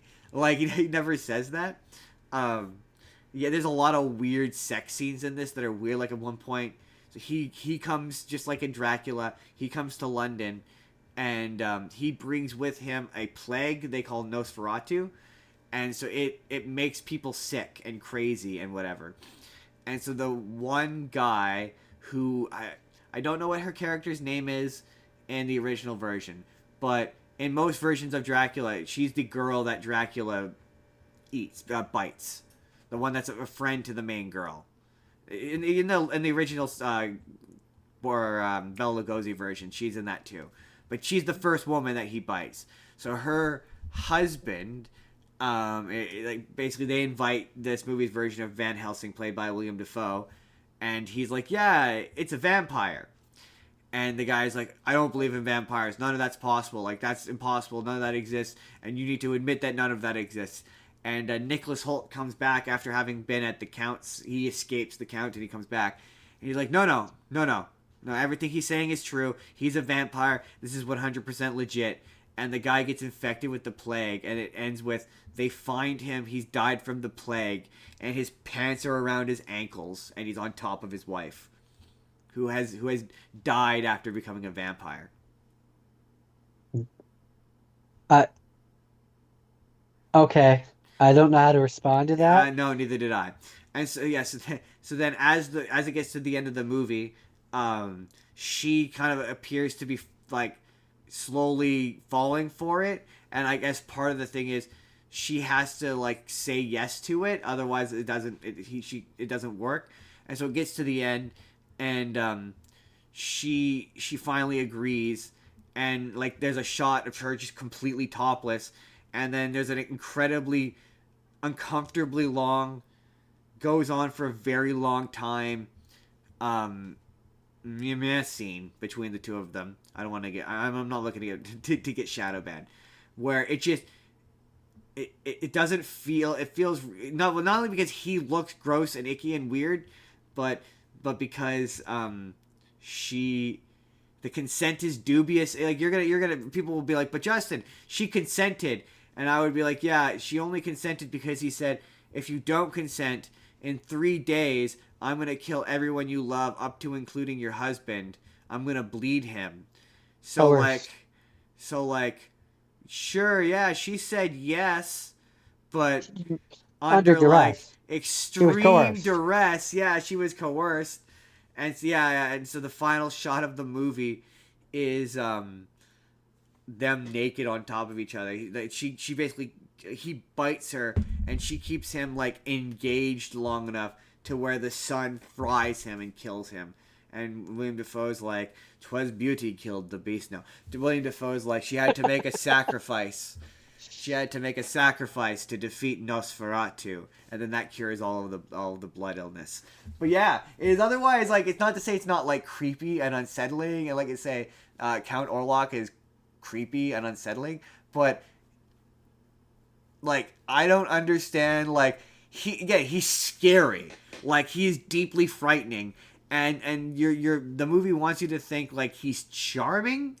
And I saw them talking about a behind the scenes thing where they're like, oh, he thinks he's charming, but like the movie treats him as though he's charming, even though you would meet him and you'd be like, no, just no, thank you, I'm out, I'm good. It's very like they never finds a good reason really, or it doesn't they're not, it doesn't play on screen super well as to how he, yeah, why Nicholas Holt is just going with this. Like they don't make it clear like he's using other versions of Dracula is like, oh, he's hypnotizing them or he's legit charming.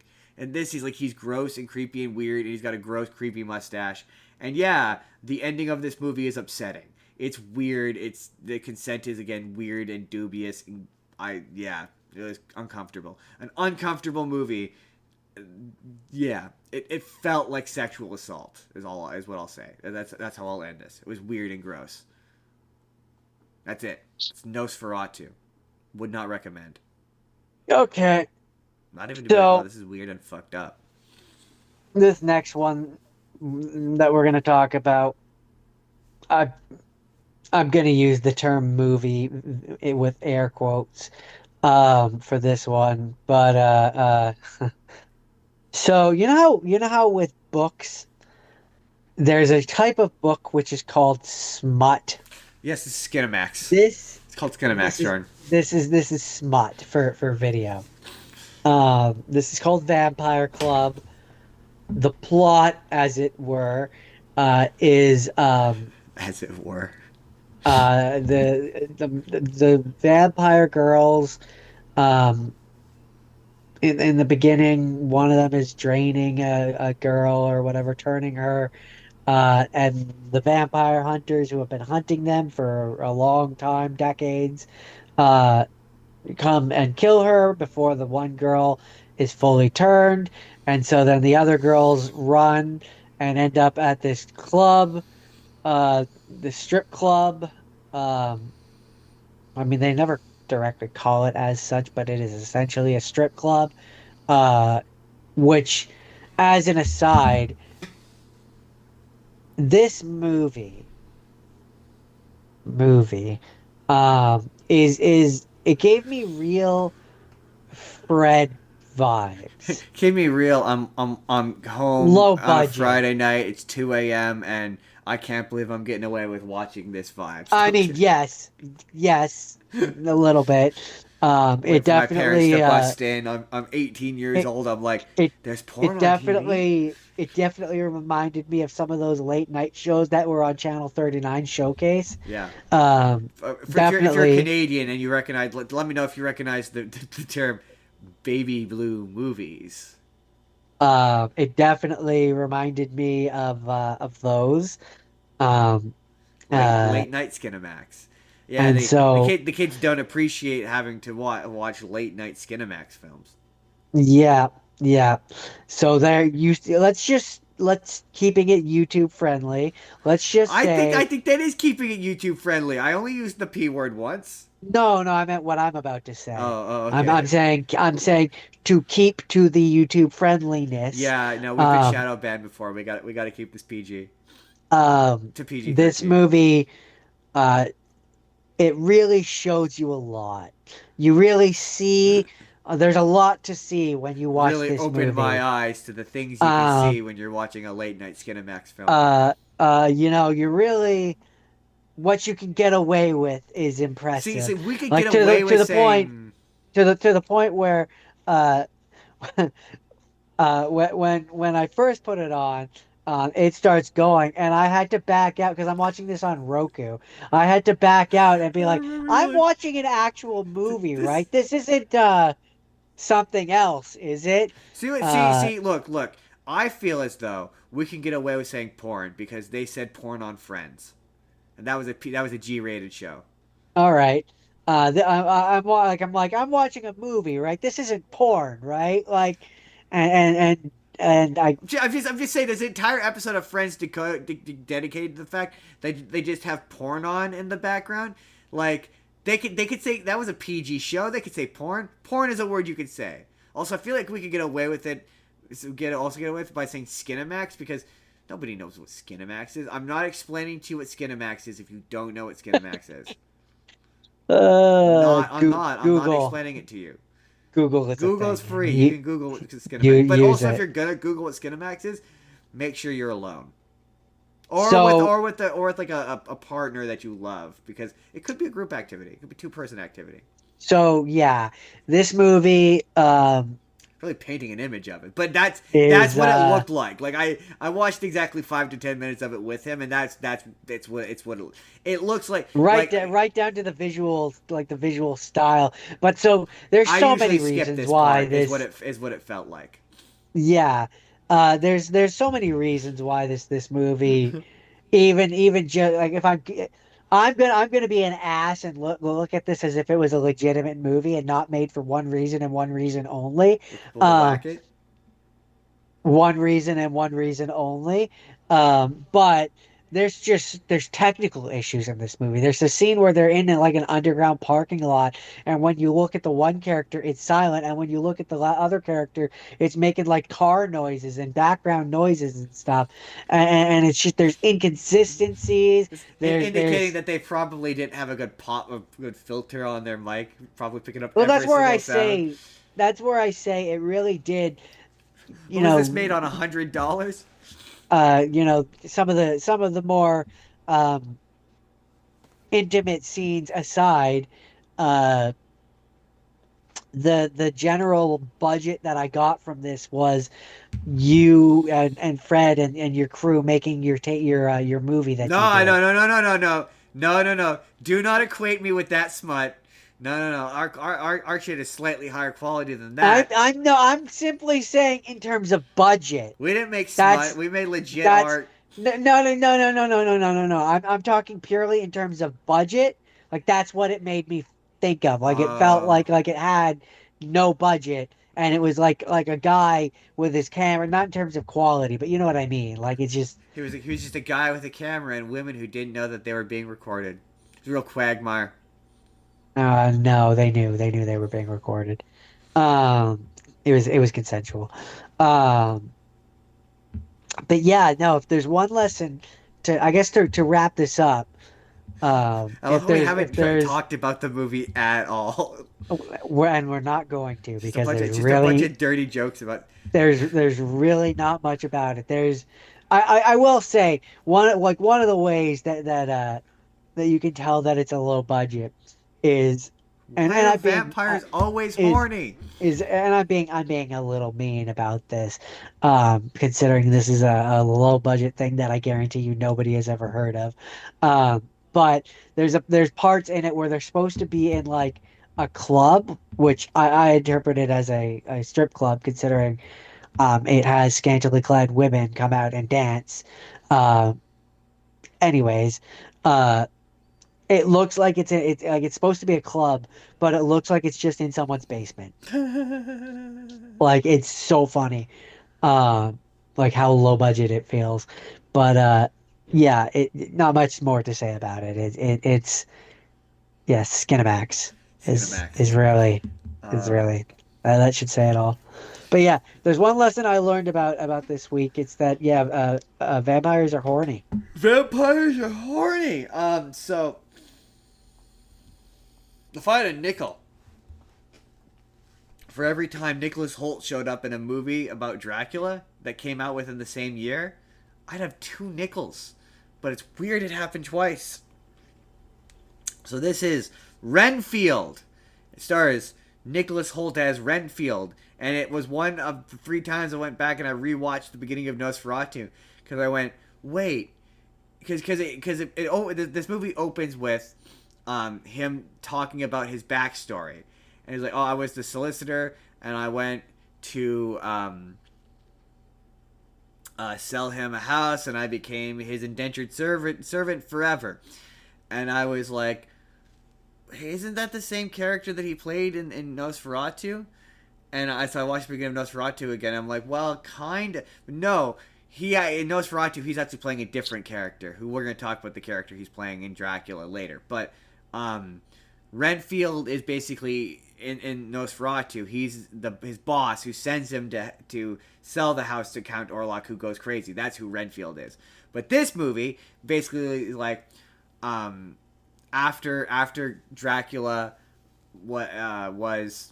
It starts off with Renfield in basically a support group for overly dependent, codependent relationships, which he has gone to following. Basically, he is taken to in order to find Dracula victims. He goes and he goes to these support groups, and he basically feeds Dracula domestic abuse, like domestic abusers and drug dealers and guys who suck, basically.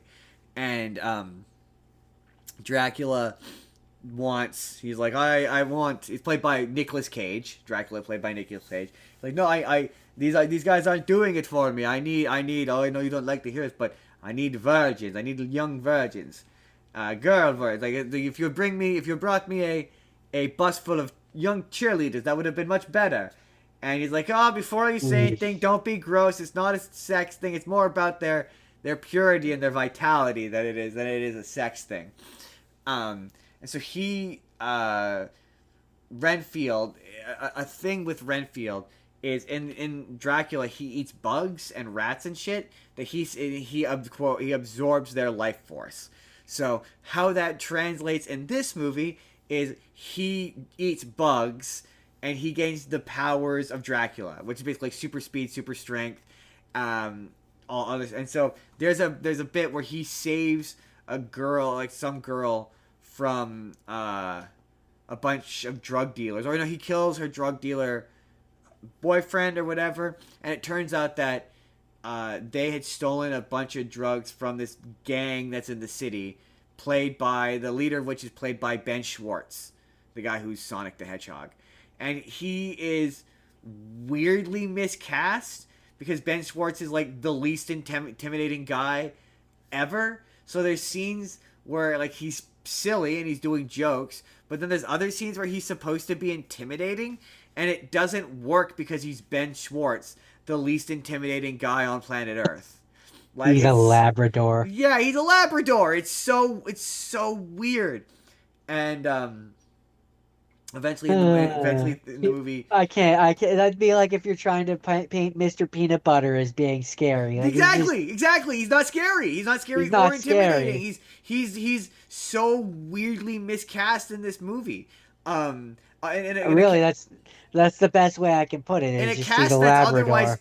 great. Like Nicolas Cage's Dracula is really funny. He's got some great one-liners. Nicholas Hoult is super funny. Again, he's got some great one-liners. It's a very funny movie, and it is once again super violent. So it's that kind of, but it's like that cartoonish kind of violence where it's like, yeah, guys are getting ripped in half and like sliced in half, but it's cartoonish, over the top, bloody and gory, like super fun, super clever.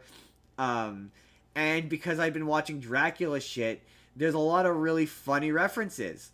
Um, yeah, a lot of really funny jokes that are related to Dracula that I'm like, hey, I get that now, that I wouldn't have appreciated had I not watched Dracula. Um, that's that it. Interesting. I totally recommend. It's on Amazon Prime. It's really good. It's quite good. I'm trying to think, was there anything else? Nope, that's it. Then yeah, that's it. That is Renfield. It's really quite good. Quite good. I quite enjoyed it. Very Oh no, interesting. I remember the one. So it at the end, Dracula decides that he wants to. He's tired of like cowering. He's like, oh, I have all the power, so I should rule the world. And yet he teams up with Ben Schwartz, and then it turns into a Ben Schwartz versus Renfield. Um, and yeah, it's just it's yeah, Ben Schwartz wrong for the role. Very strange. Anyway, yeah, so that was Renfield. Okay. Next. So, um, my Next. my last rapid fire, if you will, If I will. is Dark Shadows. You know, it's another Tim Burton one. It's got Johnny Depp. You got Michelle Pfeiffer, Eva Green, Jackie Earl Haley, John Lee Miller, Chloe Grace Moretz, Helena Bonham Carter, and Bella Heathcote. Yeah, I remember thinking this movie was bad. I remember saying I see. I don't remember why. I do have a vague recollection of being like, the pacing is horrendous. Well, so it's based off of a soap opera. And so the way that Tim Burton tries to direct it is to keep it in the spirit of that soap opera. So I could see how maybe, especially younger Justin, um, it probably felt like it clashed. Maybe let's see. You talk about this movie. Let's see. So uh, Johnny Depp is a vampire. He was locked away for like hundreds of thousands of years. Then, bada bing, bada boom, construction guys find his coffin while they're excavating. And,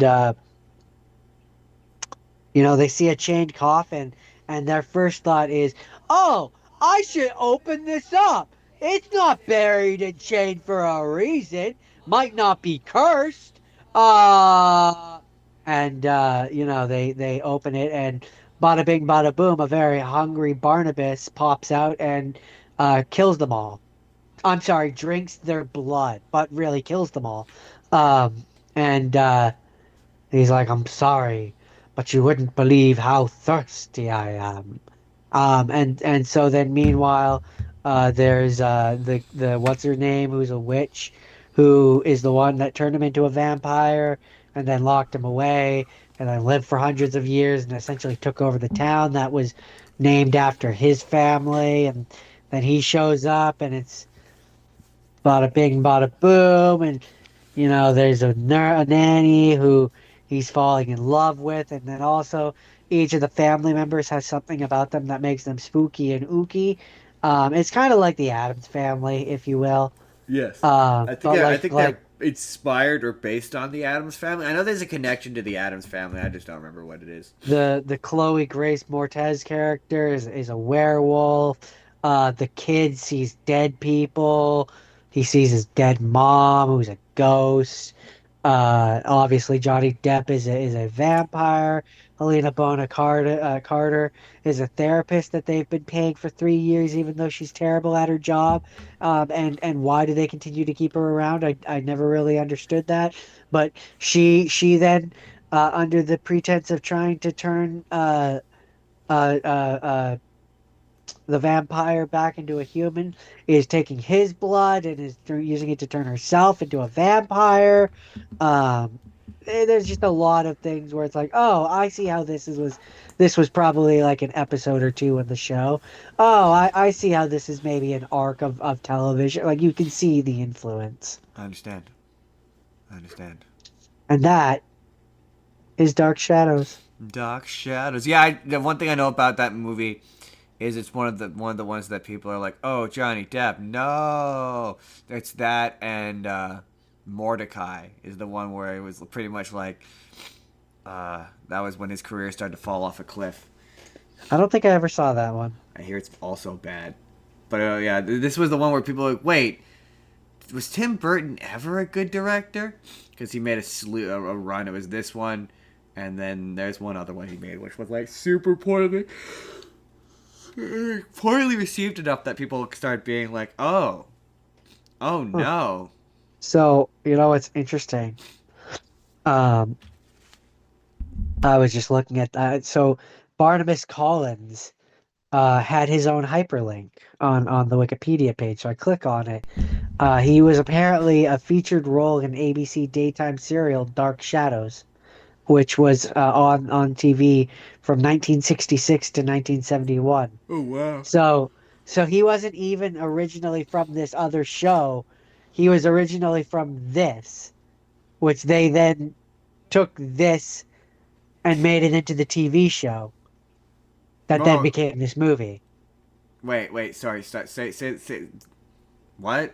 So the Dark Shadows was a television show that's what this movie's based off of. No, I know, but I'm saying even before this, like the TV show that this was based off of, there was Barnabas Collins. Oh, so the character came from something else first, which they then obviously saw that name and in an homage made the Dark Shadows TV show. I understand. Because he originally. I understand. Or oh no, wait, no, sorry, maybe I'm confused. Dark Shadows is the show. Yes. Okay, so the show is from the 60s. Got Yes. it. Okay. Yes, it is. Sorry, never mind. I'm reading an article about the original character. Yeah, it's a long running soap opera.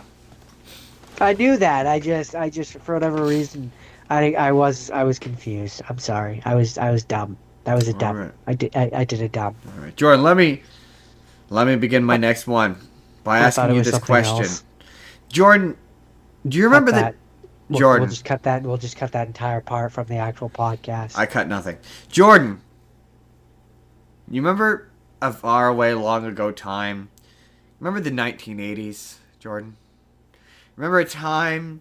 No, it was before my time. When a child could just smoke. I'm not that old. Do you remember a time when a child could just smoke a cigarette and just get into trouble, get into mischief? You know, hang out with his friends. Yes. Let me take you to 1987, Jordan, at a movie called Monster Squad, which is dun dun dun. Which, Jordan, it's pretty much just the Goonies. It's the Goonies. Oh. It's the Goonies, except for instead of looking for treasure, they fight Dracula. And they fight Dracula.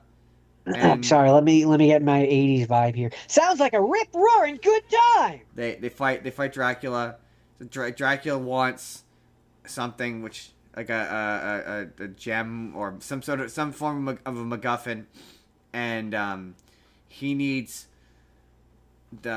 wants to bring together all of the various monsters. So you've got Dracula, you've got Frankenstein, you've got there's a guy who keeps running around town telling people he's a werewolf, but nobody believes him, and he's the Wolfman. Bob the Blob. They have the creature from the Black Lagoon, but they don't call him the creature from the Black Lagoon. And then there's the mummy, and they want this particular MacGuffin, and in order to, and this is where it gets weird, in order to stop Dracula, they need to have a virgin read a passage from the book. I don't know what it is with virgins in this, but they need a virgin, so they find a girl who says she's a virgin, and the Dracula sends Frankenstein's monster after the kids, but then it turns out, Jordan, that the Frankenstein's monster, he's actually good, and for reasons that are never fully explained, he develops a friendship with the guy's little sister, and I do appreciate this.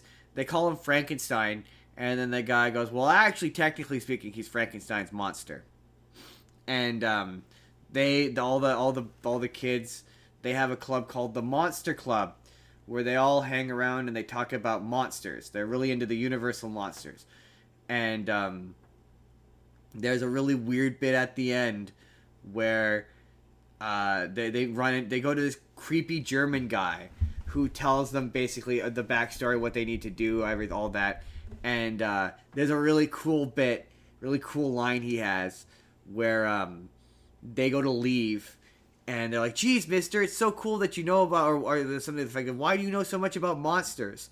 And he's like, or no, he's like, you know a lot, you sure know a lot. And he goes, I know a thing or two about monsters. And he opens the door, and his shirt lifts up, and he's got he's a Holocaust survivor. He's got the tattoo on his wrist. Oh, and snap. I was like, oh, that's pretty, that's cool. I was like, oh, I know a thing or two about monsters, because he's from the Holocaust, and whatnot. Clever. And there's a really weird bit at the end where Dracula is trying to get the little girl to get him I think it's a stone, or what the thing is, doesn't really matter. But he lifts her up, and he's like, "Give it to me, you bitch!" And she's like 5. It's really weird. It's really weird. And like the girl who they think is the virgin reads the spell or whatever to banish them into a portal and send them to another dimension or whatever. And she reads the spell and it's not working. And I think she's like 14 or 15, like too young. And she's like, "It's not working. Why? I thought you said you were a virgin." And she just goes, like, "It was with such and such, but it doesn't count." And like, "Oh, it doesn't count." And she's like, "We need a virgin," but they never say, like, it doesn't specify it needs to be a girl. So I was like, "Hey, how about any one of you boys?" And he looks at the little sister again, who's 5. He's like, "You'll do." And I'm like, what's gonna happen when this spell doesn't work? I'm like, why couldn't it have been any of the boys? The boys could have done it. Why did it have to be the little girl? That was weird. It's weird. I don't like how weird this is. The implication is weird. I don't like it. I don't like it. That was not an okay joke I just did. I take that back. I don't like that. I immediately apologize. That felt weird. It was weird. That's why I didn't think. It was weird. But that's what this movie did to me. It was weird. Yeah. It was weird. Yeah. I don't like it. I took it too far. Even I'm like, I went too far this time. You've gone too far this time. You have to be stopped. I know it was too far. I immediately apologize. Don't cancel. You're out of control. Immediately apologize. Hashtag cancel one, but not the other. Don't cancel both of us. Just cancel Jordan on my behalf. Just cancel Justin. I tactfully talked about a movie that had a lot of stuff that can't be talked about. He didn't. Just remember that. I didn't. But no, it's a very, very 1980s. Like I say, it's just the Goonies. One of the kids is literally just the character. Like, they call him Fat Boy or Fat Kid. And he's literally... Hey, you guys. Yeah, he's literally just the kid from the Goonies. Like, literally. I even looked it up because I was like, is it the same actor? Like, no, it wasn't the same actor. But it's the same character. They just call him Fat Kid. Oh, yeah, remember when we could get away with that? I do. I don't like it. But yeah, that's the Monster Squad.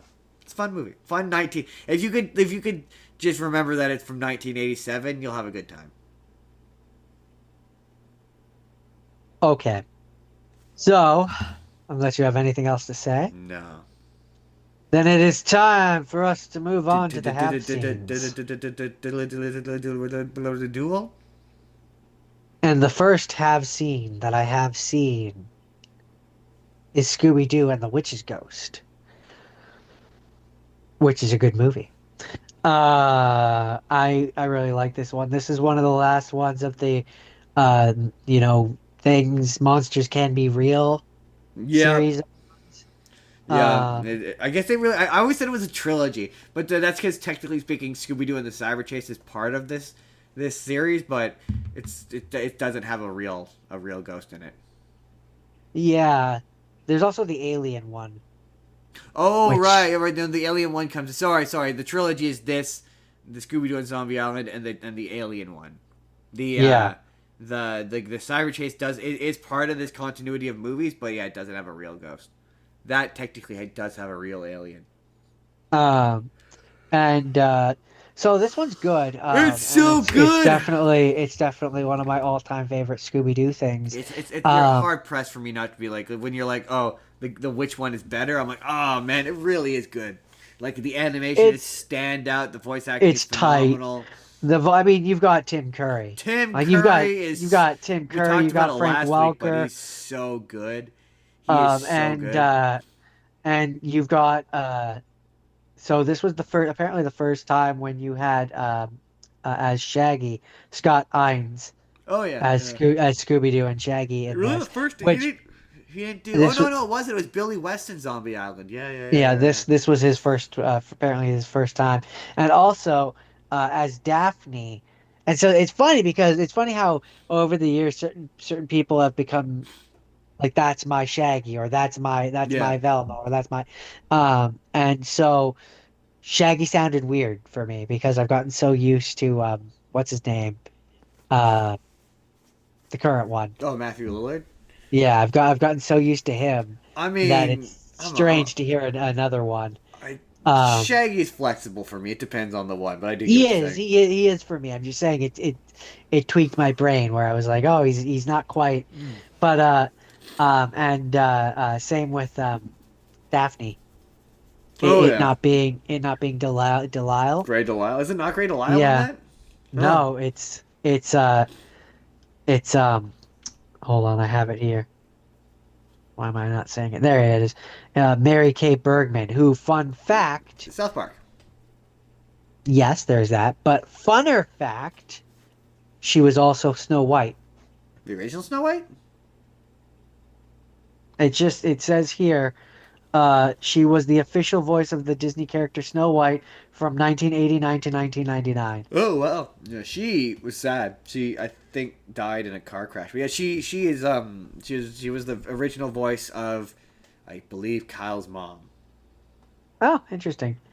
Um, She was a South Park, very big and South then Park. yeah, you as Sarah Ravencroft, you have Tress MacNeille. She's a classic. She died before right around the time the South Park movie came out, which is why Robin Williams sings "Blame Canada" at the Oscars, because they refused to Oh, participate in it as a way to honor her death.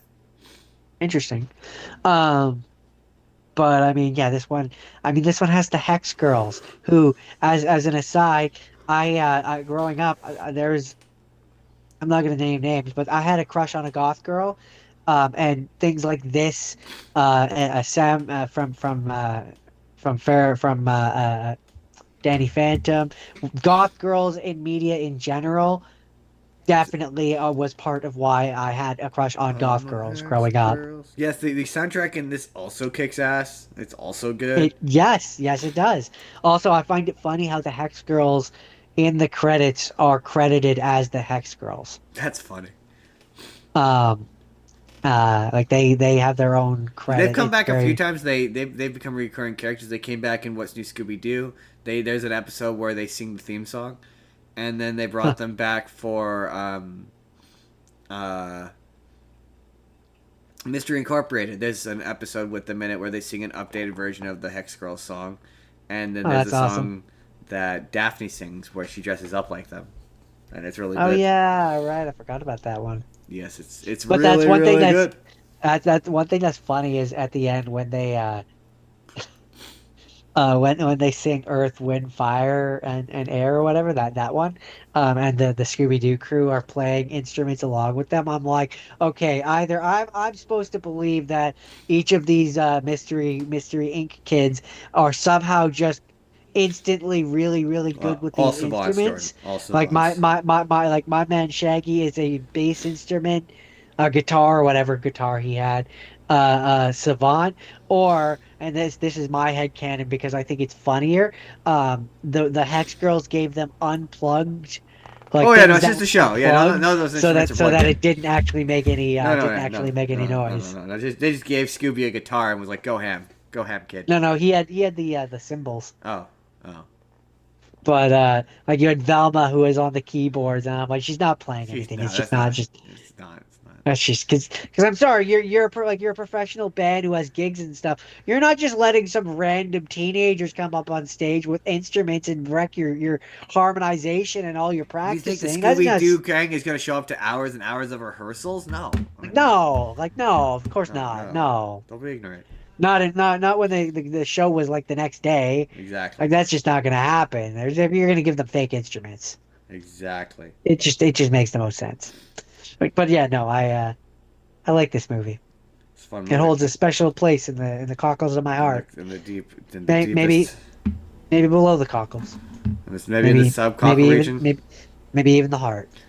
Maybe We don't below know. the liver. Maybe between the kidneys. We don't know. We don't know. But that's Scooby Doo and the Witch's Ghost. All right. It's funny. We both decided to go with fun G-rated endeavors I for needed some something to break up everything for else. some monster mashy fun because my first thing is the second in a series of movie specials that the Chipmunks made called Alvin and the Chipmunks Meets the Wolfman. And I fun like that fact, one. there was actually basically these movies have kind of an interesting history, but there was supposed to be a third one. It was basically based on a deal that they made with Universal to use these monsters in stuff in a movie, Interesting. which is why they exist. But yeah, this is I'm guessing the third one would have been the Mummy I'm guessing, yeah. But basically, and what's funny or about this is like or Dracula. it's the Wolfman, but in the movie they're doing Dr. Jekyll and Mr. Hyde. Oh yeah, I guess this is the point where I can say I watched a video on this. Most people drastically misunderstand Dr. Jekyll and Mr. Hyde. A fun fact. Most people understand, and to be fair, prior to watching this video, I did too. But most people think that with Doctor. Okay, we're gonna do it this way, and then we'll get into the Alvin and the Chipmunks movie. But Jordan, what do you think happens in Doctor Jekyll and Mister Hyde? Um, Okay, so you have the good doctor, and he wants to expel his evil half, so he can be an even better man. And he comes up with this concoction which will expel his evil half, and he drinks it. But oh, bada bing, bada boom! It doesn't actually expel his evil half. It like makes him into like a split personality, and that's not what he wanted. But his other half is all the badness and stuff, and yeah, that's Dr. Yeah, Jekyll, that's Mr. wrong. Mr. Hyde. That's wrong. That's actually not what Doctor Jekyll is. That's not what the original book is. Like, yes, that's what the story has malformed and turned into in a lot of modern interpretations. But that's not actually what Doctor Jekyll and Mr. Hyde is about. In fact, in the original text, Jekyll is the bad one. Like, there is no Mr. Hyde. All the potion does is change his physical appearance and allow him the freedom to do what he wanted to do anyway. And Dr. Jekyll So is it just dulls him repressing his. his inhibitions. So the potion doesn't do anything in terms of changing his personality or what he is. It just allows him to physically transform into another person and do what he's always wanted to do anyway, which is be a serial killer. And so this movie tries to be like Dr. Jekyll is about combating your evil nature, and it's like no, or combating the evil side of yourself. It's like no, that's not what Dr. Jekyll is about. But so the plot of Alvin and the Chipmunks Meet the Wolfman is to rein it back Well, in. is they're doing a version of Dr. Jekyll and Mr. Hyde in their elementary school, and there's a teacher who is overly invested in an elementary school production of Dr. Jekyll and Mr. Hyde. He's freaking out the whole time because like they're all messing it up. It's gonna be terrible. It's like, dude, calm down. They're like 6. Calm They're down. like 6. Calm down. And so the Alvin is obsessed with monsters. He's obsessed with like the spook or yeah, obsessed with monsters. So he's got all this monster memorabilia, and he's got himself all worked up, and he's scared of the neighbor Lawrence Talbot.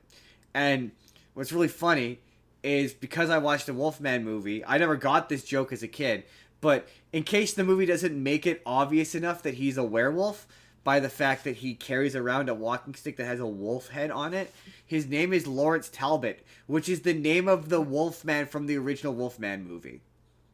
Yeah, I feel like that's an example of the wolf head is there so that like kids like we were get that he's the werewolf. The name drop is for the adults who have to be in the room listening to this Yeah, thing they're like, playing. that's clever. Yeah, exactly. Um, This is one of yeah, those. yeah, yeah. Again, it's not, I don't know if it's I can't decide which one I think is better, the Frankenstein one or this one. I think the resolution of this one is messy. So yeah, so um uh the werewolf bites Theodore, and the whole movie is Theodore just starts acting like a dick, like he starts acting like an aggressive asshole, He and turns into a treating real Chad. yeah, treating everyone like shit. At one point, Eleanor's like, "Yeah, you're acting more like Alvin." And at night, he turns into a were chipmunk. And the rare time they ever address the fact that they're chipmunks, because otherwise, that version of Alvin the Chipmunks never really addresses the fact that they're not really chipmunks. They're sort of a weird mutant chipmunk. Like they're kind of kid height because they're the rough height of all of the other kids. So they're not, unlike in the live action movies, not an actual chipmunk. But so they go to what is like basically like this movie's version of Cleo the psychic, who is like, yeah, because your brother's not a full, because your brother's a hedgehog, he's closer A uh, chipmunk, not a to hedgehog. nature, not a human. So that's why he turns into a werewolf every single night. And yeah, I'm like that's sort of odd. And so the ticking clock is they need to get the guy's staff because it's made out of pure silver. And if they bonk Theodore in the head before the full moon, it'll cure him. And it gets to the end of the movie, and he turns into the werewolf during the performance of Dr. Jekyll and Mr. Hyde because Yeah, he's because only isn't it playing. like otherwise it becomes permanent or something Yeah, like otherwise it that? becomes permanent. Yeah, and he gets to the final performance of Dr. Jekyll and Mr. Hyde, and there's a bunch of funny good jokes involving them making the show go on without Theodore, and Talbot or Dave on his way to going to the play goes to talk to the neighbor because Alvin stole his walking stick and has broken it, and he's like, even though he knows he's about to turn to a vampire, he's like, "Come inside, I'll A show werewolf. you." Or whatever, werewolf. He's like, "I'll show you what I mean," and he turns into a werewolf, and he chases Dave to the school, and nobody goes, "Alvin, you were right. Werewolves are real. It's all real." Nobody apologized to Alvin for that, but that's neither here nor there. And they Theodore they get to a big fight where Theodore and the guy are fighting, and Theodore bites him, and it cures both of them. And literally a line where Simon goes, "Well, because Mr. Talbot turned Theodore into a werewolf, Theodore bit him, and it undid the whole thing." And I think Dave goes, "Well, that sure is convenient." It's like, yeah, yeah, it Yep, is. definitely convenient. It just kind of comes across like you wrote yourself into a corner and you couldn't figure out how to end this movie. And you're like, and then Theodore bites him and Theodore everything's bites him fine. and everything goes back to normal. Um, It's funny because I never noticed this. Did you notice that there's only 3 songs in that movie? Should there be more? Well, no, it's just like I remember there being more songs in that movie, but there's only 3. Like if it's comparable to like a Disney movie or like a Disney musical, there's only 3 songs. Like I would be like, oh, there should be at least 1 or 2 more. But there's huge chunks of this movie without any music. Oh, I never really thought about it I before. know. There's 3. There's Monks on a Mission. There's the where the monsters out in you, and there's the one that And they sing if at the end. eh, And then the huh. one that they sing at the end is really funny because there's a really funny edit in the ending credits version where they just replay the second and third verse over again, and it's the exact same. It's not any different. It's exactly like you could just tell that they've just reinserted the same audio track, and it's the same. It's the same 2 verses and chorus again to extend the song to be longer. It's really funny, but the music's solid. The music is good. It's really catchy. I don't know if it's better than the Frankenstein music. Like I don't know. I Monks on a Mission and Brother the Monsters That You are quite good. I Like, just always kind of considered them to be of the same package. well, they were sold together, so they were technically of the same package. But Yeah. I don't know. I'm just like I was like I remember liking the Frankenstein one more, but I remember not liking the like climax of that movie because it was just weird cartoon Alvin. I was like I didn't care for that. Yeah. Um, yeah, and then it ends with Talbot becoming the principal. He becomes the principal, and Dave goes to tackle him, and they're like, "No!" It's really funny. And then yeah, the Chipettes who literally have nothing to do for most of the movie. There's a really funny joke where, um, Brittany, discovers that she's gonna be a tree, and she's like, no, I read it. I thought it said that I was gonna be playing a girl named Willow. Willow who cries a lot. It's like, I get it. A weeping willow. You're gonna be She's a playing a weeping weeping willow. willow. That's funny. That's really funny. There's a funny bit where they keep they keep like improving the play. And she walks. She's like, and I can talk now. It's really funny. Um, I'm a talking and I'm a tree. talking tree. And then where Simon's just explaining the formula. Also, there's certain points where I realized Alvin and Simon's voice are kind of exactly the same. I mean, There's a point I noticed that there's one of their albums, which was like a recent, not recent, but like it came out like 2007. It was after the first movie came out, and they thought that they could make they were both voiced by the same guy, so yeah.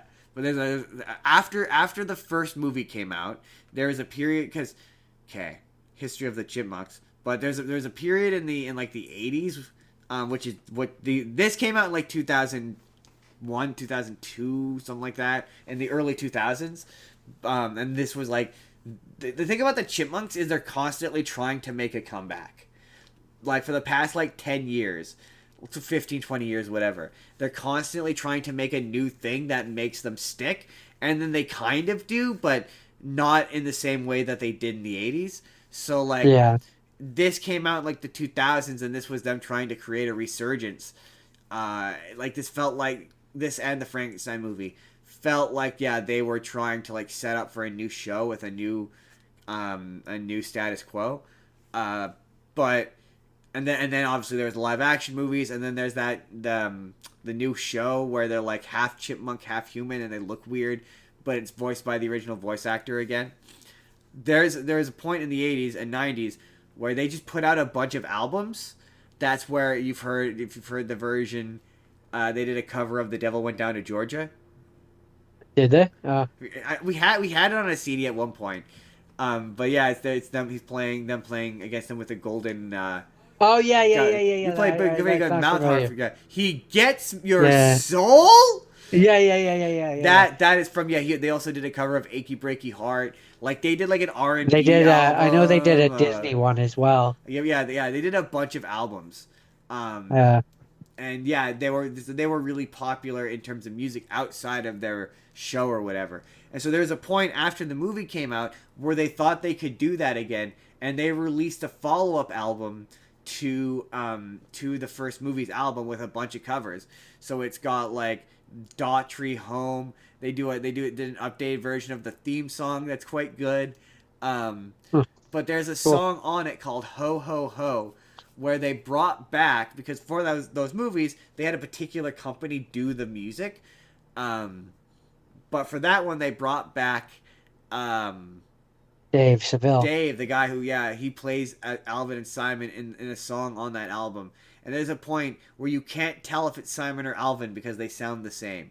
It's really funny. I could point it out to you in the song. It's really, we're like, they I sound think you exactly. So have. yeah, I think I have pointed out. We're like, they sound the same. There's another point in that song where they for whatever reason don't put the chipmunk effect on Theodore's voice, so you can hear the woman voicing her in the song. Uh, It's really that's quite funny. funny. But yeah, yeah, solid. I'm like I say, I grew up with the Chipmunks. I'm always gonna have a fondness for them. They do have a sense of humor that does make me laugh, and I enjoyed this. This was fun. Alvin and Chipmunks meet the Wolfman. Next. So, my second half scene, I have to admit, I will confess, I thought I had seen it. I truly did. I've seen the first one like a couple times. So I could have sworn I had watched the second one. Um, I'm talking about The Mummy Returns. Ah, yes, the Mummy Returns. I don't, having watched it this time, I'm now not sure that I had seen it before, because there's a lot And that I movies like just that are didn't. tough because there's a chance you've probably seen bits and pieces of it on the internet where you're like, Yeah. it's hard to. I'm no, no, we here's the thing. No, are you sure? Because we own it on DVD, and I remember putting it in and watching the first one. Did we not watch the second one That's where I say I know I've seen the first one. I've seen the first one at least a couple times, and the third one? enough that I've seen, and I know that we went to the theater and we watched the third Yeah. one. But as I was watching this one, I'm like, there's stuff in it that I'm like, I don't remember That this. one's tough because the first one I watched that in grade 8 humanities class, and I loved it so much I went out and I rented this, and I know I watched it on my own. I've So seen it. like I've seen this movie a bunch. I love this movie. for example, it gets to the point where it shows The Rock, and I'm like, I know that The Rock is in this, but I don't recognize these scenes. No, fair enough. You don't Like I remember know, bad CGI I Scorpion, The Rock? no, but I know that it's like I knew that it was a thing, Yeah, it's hard. It's but I hard. don't, It's such a but I don't culturally remember it. present movie. Anyways, so yeah, I watched The Mummy Returns, and this movie's solid. It's every bit as good as the first one, um, in my opinion. Yeah, I mean, I don't know. The kid, never a fan, never a lover of a kid. That's Like, fair. And I was gonna say he's my one thing that I didn't love about this movie. He's kind of annoying and a bit of a know-it-all. yeah, But it's also just a logical thing that makes sense to have in this. But also they are negligent parents if they're bringing their child to these dig sites. it's Um, true. but especially in the 1930s or whatever when this is There's also supposed a to lot take place, of when you can just dump your kid off at a boarding school and be done with it. there's also like Um, a lot of weird additions to the mythos that were I don't like the fact that the wife is like a descent or reincarnation of the. yeah, that Seems was kind of weird weird. that you wouldn't have brought that up the last time you dealt with the mummy. Seems weird that that's just I coming up mean, now. I mean, if you, yeah, she would have been alive. Like, but the cult wasn't really a thing in the first one. No, but you think Um, Emotep would have been like, hey, you sure look familiar. well, he didn't know her Isn't she in like the the? first one. No, but he isn't the reincarnated. Isn't She's the reincarnated of his wife, but she wasn't in the first one. no. But the Evie, the Brendan Fraser's wife, Evie is the reincarnation the Pharaoh's daughter. the daughter, the That's Pharaoh's what I'm saying. daughter. You would think Imhotep in the last one would be like, hey, you sure look like the daughter of the guy I killed. What a weird coincidence. Yeah, I mean, he didn't need to. He didn't really care. He just wanted to bring his bow back. Um, but anyways, this one, um, I will say. and I'm gonna show my ignorance here of why I was like I became convinced I hadn't seen it was because I was surprised when Emotep showed up. I mean, it's the second movie. What, do you think he was going to show up? Yet for some reason my brain didn't key into, yeah, doy, the mummy returns. He comes back, Yeah. Jordan. Yeah, it's called The Mummy Returns. Returns. But when they're talking about this Scorpion King, I was like, I thought he was the mummy who was returning. Oh. Like they introduced at the beginning of this movie, they introduced the Scorpion King, who is a completely different mummy. So I thought the idea was he was going to be the mummy who returns, right? So then when Imhotep showed up, I was All like, right. oh, All right. okay, All that right. also makes sense. All Like right. that also works. But that's where my brain was when I first started this movie. All And I right. saw the Rock's character. All I right. was just like, it's weird to me that you have the Rock's character who is in the beginning of this movie, and they set him up as You're this just big like bad somehow guy the mummy has returned. who, yeah, it's just, yeah, it was a choice. I honestly, It was a choice. I, I, I, I see a version of this movie where you don't bring Imhotep back, and yeah, it is the Rock's character is the But I bad like guy. Imhotep. I really I'm like just Arnold saying, Vosloo. I want them to make the Mummy 4, and I want them to bring them all back. I want Brendan Fraser to come back. I want Rachel Weisz to come back. I want Arnold Vosloo to come back. I'm just saying, Assuming I everyone's can alive. see a version of this movie where that's the case. Um, but Yeah. overall, I'm Yeah. happy with what we got. I enjoyed it. I had fun with It's really this. fun. It's way sillier, I think, than the. But like to me, yeah, to me that's when the Mummy is the most fun, is when it's like sort of more akin to like a old adventure serial and is like isn't. It's just Yeah, silly and and easygoing this and high the energy Mummy and movies, the Mummy movies really feel to me, um, they feel like if what if Indiana Jones was fun yeah, yeah, yeah. and not What? just a crotchety old bastard. Because let's be clear, right from the first one, he's a crotchety old bastard. Little bit, Um, little bit. but this okay, so this sequel movie had a budget of 98 million. Do you want to guess what the box office was? 200 million. Ooh, nope, you're wrong. It was 435 million, 200 bajillion dollars. Yeah, it was very successful. That's why they made a third one. which is why they ended up making a third one, which, spoiler And alert, one day I will do for this show. And it launched The Rock into a quasi successful movie career. But that is The Mummy Returns. I don't think there's anything else to say. Hold on, let me just. Casting was good, filming, visual effects, video games. Oh, let's see if there's any video games. Oh, there's definitely video games. There has been two. The first was on Game Boy Color, and the other was for PlayStation 2. Alright. Alright, And alright. there was apparently a spin-off slash prequel film centering on Dwayne Johnson's Yes, character, there the is. Scorpion King. And apparently, it has very little to do with the Mummy. You think that it's going to be a prequel to this? It's not. But apparently, they had plans to make a bunch of them that just never came to fruition. But it's apparently The Rock's worst film because it's like the first one, and he's like really stiff because he still doesn't know how to be an actor yet. Those are my But that favorite. is the Mummy Returns, That is the Justin. Mummy Returns. I have nothing else to say about that. All right, all right, all right. So, honestly, the fact that you picked the Mummy was interesting. That was an interesting arrangement because my next movie is called The Mummy, starring Thomas Cruise, The Mummy, starring Thomas Cruise, and Mr. Thomas Cruise to Mr. you, Thomas Justin. Cruise. What's funny is like okay, so I've seen this movie. However, the first time I watched it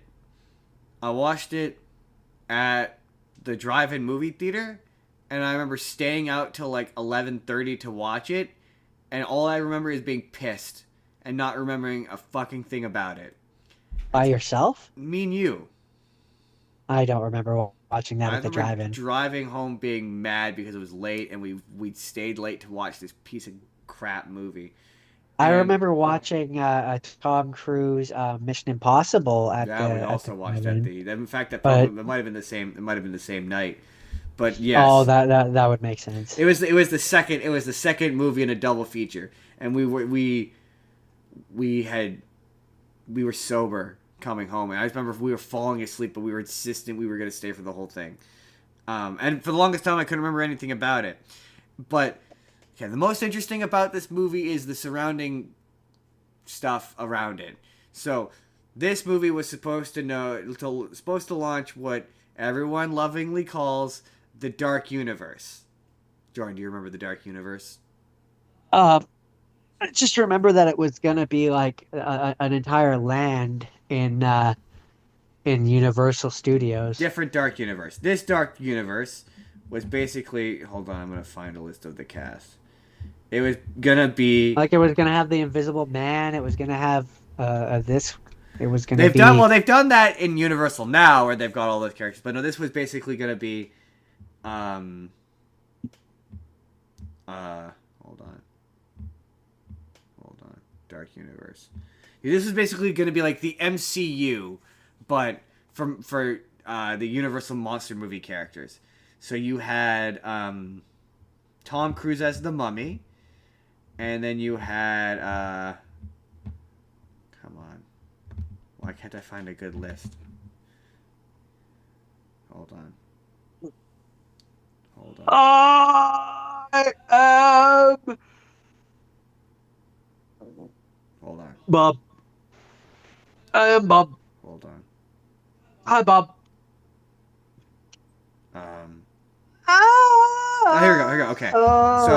So you they and what's funny is they released a cast photo, what you're probably gonna see because it's probably gonna be a YouTube video. A cast photo of all these people, right? So this is what it was supposed to be. You had Benicio del Toro, who was gonna be the Wolfman. Oh no, he was in the Wolf. No, that's not it. Hold on. I can't find a. Here we go. Here we go. That terrible cast. The Wonderful Wizard of Oz. No. Whatever it was, it is. Because of all the wonderful things he does. Yeah, you had the cast photo was. It was gonna be Johnny Depp as the Invisible Man, Tom Cruise as the Mummy, Russell Crowe as Dr. Jekyll, Javier Bardem was gonna be Frankenstein's monster, and then yeah, you had the main girl who was the Mummy, and it was gonna be basically the MCU but for Universal Marvel monster movies, and initially the launching point of it was gonna be, remember Dracula Untold? Yes. That was originally Orlando Bloom. Luke Evans. Yeah. That was gonna be the launching point for it, but it failed. So then it became this, and that's funny. They're like, okay, yeah, you want to do, and I don't inherently think the idea of doing an interconnected universe based on these characters is a bad one, but this doesn't make any sense because it's not even Emotep. Like the Universal Mummy is Emotep. Like your Mummy movies are an adaptation of the Universal Mummy movie from the 1940s or whatever. You know how like there's a Frankenstein one, the Dracula one? Yes, that is an adaptation of that movie. This isn't. This felt like it was an entirely separate Mummy movie that they attached all of the interconnected shit to it. So midway through it, I'm not doing a plot recap of this. Jordan, do you remember this? Do I need to do a plot recap of this? You've seen this. I mean, it's a Mummy movie. Did you watch this for the show? Yeah, I think I did. But okay, the short version is Tom Cruise is a grave robber who is looking for gold or whatever, and him and a girl happen upon a mummy's tomb. He opens it up, and it's the cursed daughter of a pharaoh who killed her father and mother and baby brother and forged a deal with Set, the god of death, and wanted to turn her boyfriend into an avatar for the god of death, but she was stopped and turned into a mummy and sent to the far away from Egypt, so she couldn't do that. Tom Cruise wakes her up, and then she selects Tom Cruise as her avatar, and she's not even really in the movie for most of it. She literally doesn't show up until like an hour in. And he becomes a mummy guy. At the end of it, he ends up stabbing himself, turning himself into a mummy man, and he's traveling around with Jake Johnson, who's his sidekick now. And there's a really funny trailer for this movie where it didn't have any of the sound effects or music in it, so it's just Tom Cruise screaming. It's really funny. It's like ah, ah, as the scene where the plane crashes and he dies. It's really funny. Um, yeah. The number one thing about that's the thing that I realized bothers me in movies. So at one point,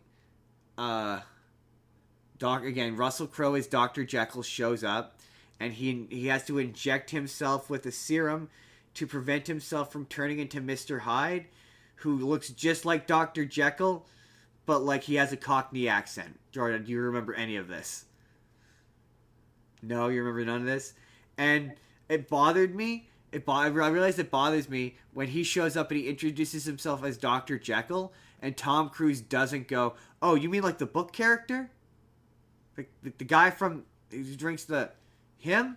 You're that guy?" Yes, I took inspiration. But you have exactly the same name, and you do the. So is the book based on you? It's But that stuff feels like they saw this script was like a spec script. They saw that it was a mummy movie, and it was about the girl was evil, and it was like she turned Tom Cruise into a mummy guy or whatever, and that was it. And all this stuff involving because Dr. Jekyll is a part of like what is essentially Shield, where they like go in and investigate. I'd like to talk to you about the Monster Initiative. Right, there's a name for the secret organization. I don't remember what it is. It's unimportant.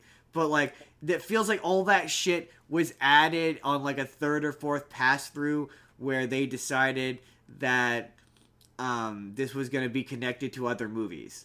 Like it feels tacked on. It feels added in later drafts of this to attempt to create a universe, and it bombed horribly and nobody liked it and it went nowhere. And it's funny because they keep trying to make it happen because they made that Invisible Man movie, which you watch for the show, which they've once again tried to turn into like a jumping off point for this interconnected universe, which I think is funny because we're kind of at the tail end of like interconnected universes are done. Like they're done. I don't think we're gonna be doing them anymore. Like I don't think there's gonna be any attempts. I think the MCU will sputter out, and then interconnected universes will be dead for a while, and then they'll make a resurgence. Yeah, maybe. I mean, maybe. I don't know. Although DC's doing all right, but yeah, this was terrible. This was really bad. I think it's probably one of Tom Cruise's worst movies. I'm unsurprised this went nowhere. Skip it. Skip it. Jake Johnson's kind of fun as his ghost pal, but otherwise skip it. Okay. Oh, no, sorry. I will say, it's one of the few Tom Cruise movies where a great deal of this movie is Tom Cruise getting his ass kicked by a woman. Like, there's so many scenes of her just tossing him around like a rag doll that I was like, man, this is uncharacteristic of Tom Cruise, because Tom Cruise, I think he's got a thing where he can't lose in his movies. He has to always come out on top. He can't just get his ass kicked. So I was like, hey, good for him. He allowed himself to get his ass kicked in a movie. I respect it. Tom Cruise, I respect it. That is all right. The Mummy. So, if that's The Mummy, that is, and you're done talking, and I previously talked about a mummy thing, and then you talked about a mummy thing, then I suppose that means that it's only right for me to be talking about a mummy thing. That makes sense. I watched Rise of the Mummy. Third mummy thing. So is it at all connected to any other mummy thing? No, It's just a random mummy. it's just a mummy thing. He's just a random mummy thing. So basically, archaeology students awaken an ancient mummy. They're stuck in a time loop, stucky time situation. And they, spoiler alert, discover that they have to basically survive for 24 hours. Meanwhile, the mummy is trying to put the souls of his dark apostles into their bodies. And if he does it all, then him and his cronies will be unleashed upon the world. And if they survive, then he doesn't. He loses and he dies. Um, and then I mean, that's all there is to this movie. Otherwise, it's your classic uh Jason, Freddy, supernatural horror movie where they're trying to survive against a thing. All right. In this time, mummy. But um it looks weird. It's hard to describe, but it looks like the bandages that are supposed to be bandages. There's too many of them, and it looks like noodles almost. It's hard to describe, but it looks weird. To me, it looks weird to the point where I'm almost inclined to show you, but it looks weird. And Yeah, again, this is one of those ones where it clearly wasn't very popular because nobody could be bothered to make a Wikipedia page for it. Uh, the so I can't tell you what the box office for this one is, but its score out of 10 with 246 reviews is 2.4 out of 10. Jordan, what is it about? I already told you. Give me what is tell me a little bit more about what's the plot of it? I already told you. The archaeology students waken a mummy, and it's trying to put the souls of his bad guys into their bodies, and they have to survive and stay awake. That's the plot. I already told you. All right, all right, all right, all right. Like, did you have a time jump? I did. Did you just skip over that moment and arrive back in this moment and thus didn't hear, or did you just zone out? Did you zone Yes, out? Just admit you zoned out. all of those things are true, I or knew none of it. them, are true. I will not confirm any It's of it. it's not a very good movie. It's really boring. Um and Yeah, like I said, it's a pretty paint by numbers. It's like an hour and a half. Paint by numbers monster movie where the monster's trying to get them. They're trying to survive. Eh, Nothing particularly stand out about it. Not really. It doesn't have anybody you know. It's not made by, I mean, unless you know a director named Antonia Johnstone Oh yeah, definitely know them or a writer, Shannon Holiday. for sure. Yep, recognize that name. Stars Abby Cason Thompson, Arthur Bowen, Amanda Jade Tyler. Those names mean anything to you, Justin? No, Yeah, exactly. no, It's because I guarantee you've not even heard of this movie. no, never heard of it. Not once. I hadn't either until I went to my TV search bar and typed in mummies, and this popped up. I, I believe this one was one that was on Tube or on not Tubi, To be on to be. Roku as well. Oh, Roku, serving up, serving up, serving up, But serving up. yeah, that's Rise of the Mummy. That's the rise of the mummy. All right. So, Jordan, once again, we must return to This is the just Sesame Street. to Won't you the tell me how? Won't you tell me how to get to the weird and horny world to Sesame Street? of vampires. Damn it! I knew the Count wanted to. I knew he was. I can't. It's Sesame Street. I can't. No, I can't. It's Sesame Street. So, Jordan, stop me when this sounds familiar. There's a young couple who are I don't think they're married quite yet. One of them is played by Keanu Reeves, he's young and he's British. He's got a really terrible British accent. It's really quite amusing. And his boss wants him to go to. He's a solicitor, and they want him to go to Transylvania to sign to basically sell Count Dracula, a house, and another solicitor has already gone there named Renfield, and he has gone completely insane. And so he travels. Keanu Reeves travels to Transylvania, and he meets Count Dracula. And the difference between him and Count Orlok is he's actually charming and handsome.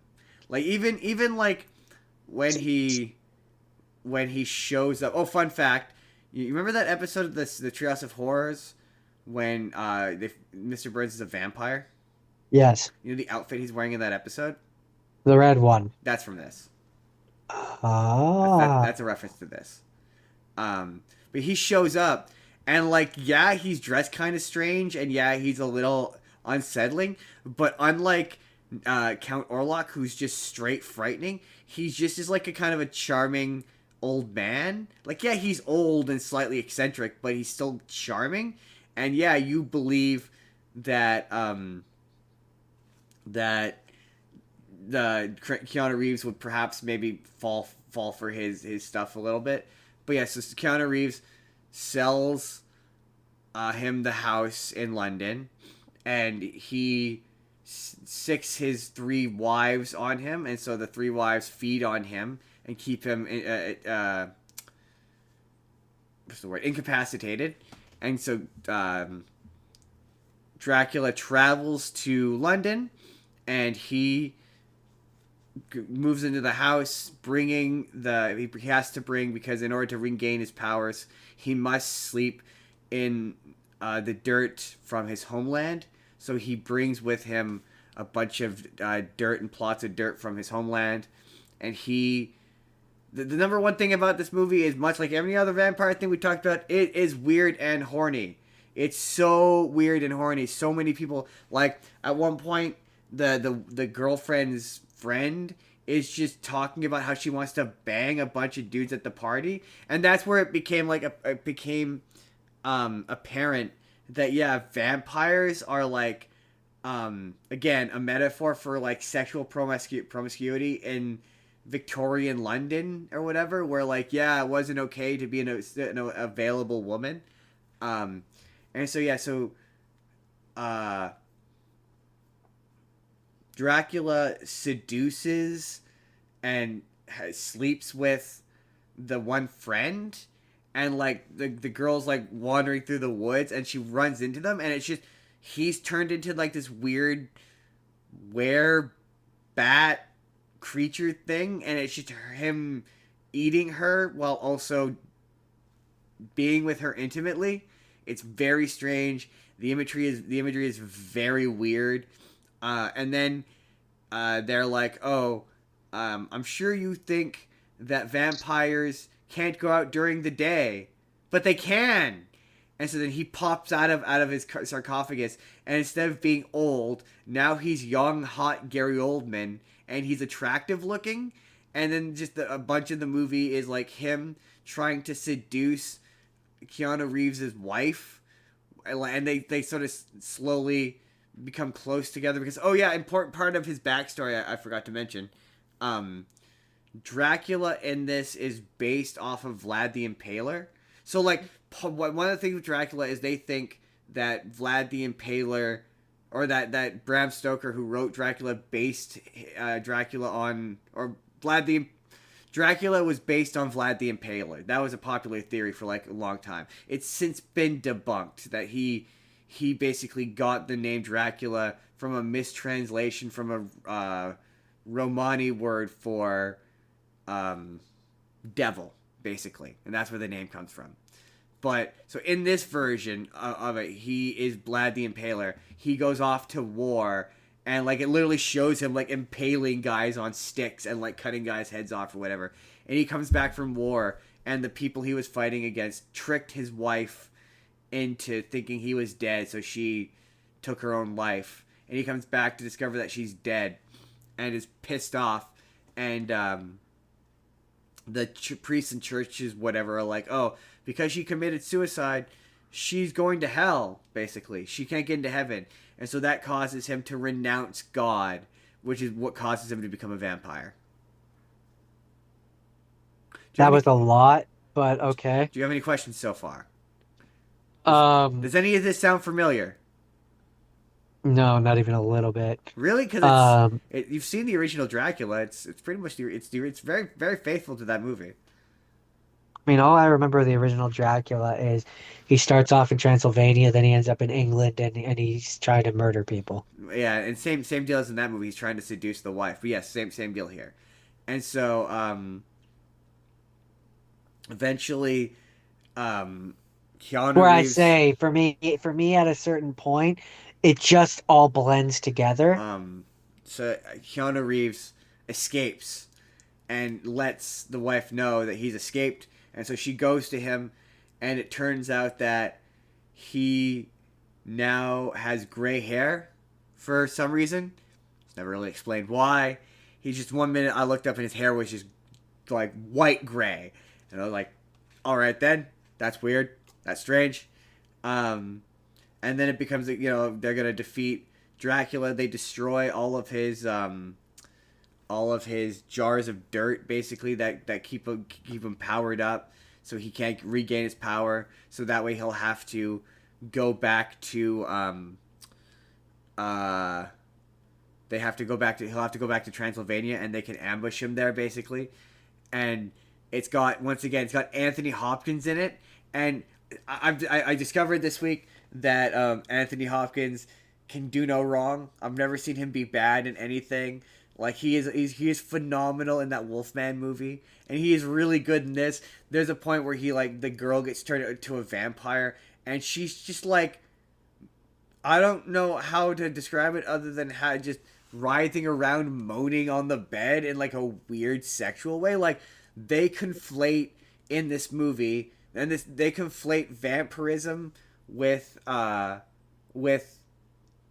again sexual illnesses. So like at one point they call the blood ill, like, oh yeah, when a vampire bites you, you get a blood disease, and it's they call it it's a venereal disease.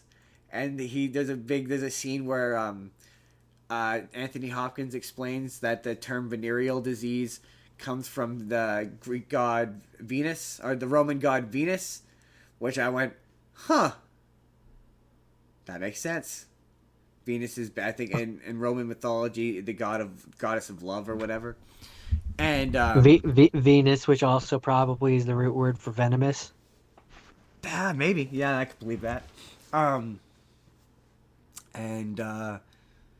the back half is like she is basically become entranced by Dracula, who thinks that she's the reincarnated version of the woman that his wife from 400 years ago. So he's like madly in love with her. But like in this version of it, he is handsome and charming. So like I fully believe that she would fall for him. It's not like Count Orlok where he's gross and I'm like, I don't get this. I don't understand how this works. I don't understand the, like, when you're trying to equate this to, like, again, sexual promiscuity. Yeah, or like, oh, vampires seduce people. You're like, yeah, no. Like, I don't think Bela Lugosi, maybe he was in the 1930s, but I don't think he's all that charming or attractive in that movie. Like, they always just come across as creepy and unnerving. But in this, it's like, yeah, there's a lot of scenes of him, like, pursuing her, where you're like, yeah, he doesn't obviously present himself as a vampire. He presents himself as just a nobleman from another place. It's also got Carrie Elwes in it. It's very strange. Yeah, it's just a weird, gross, horny movie. That was weird. It was weird. I feel like that's going to be the title of most of the vampire Why stuff are this vampires week. so horny? So unless you have anything else to say, No, that's Bram Stoker's Dracula. That's far my favorite Dracula movie is. It's probably Renfield, but my favorite adaptation is still probably that 1930s, 19 whatever's one. That one's such a classic. I got the odds. Okay. So to wrap up this week for me, I watched, and I guess it's gonna lead to a question. But I watched The Witch Part One, The Subversion. Um, which when I picked it, I didn't realize that it was a Korean movie, but it's a Korean movie. Came out in 2018, was made in South Korea. But so before I get into the meat of this movie, I guess that leads me to an initial question. When I say witch, what makes a witch to you? Someone who Like uses magic. what is a witch? Someone who uses magic. Okay. So hold on to that because think I don't think what they are in this movie are They gotta be witches. casting spells and being like oogity boogity boogity boogity.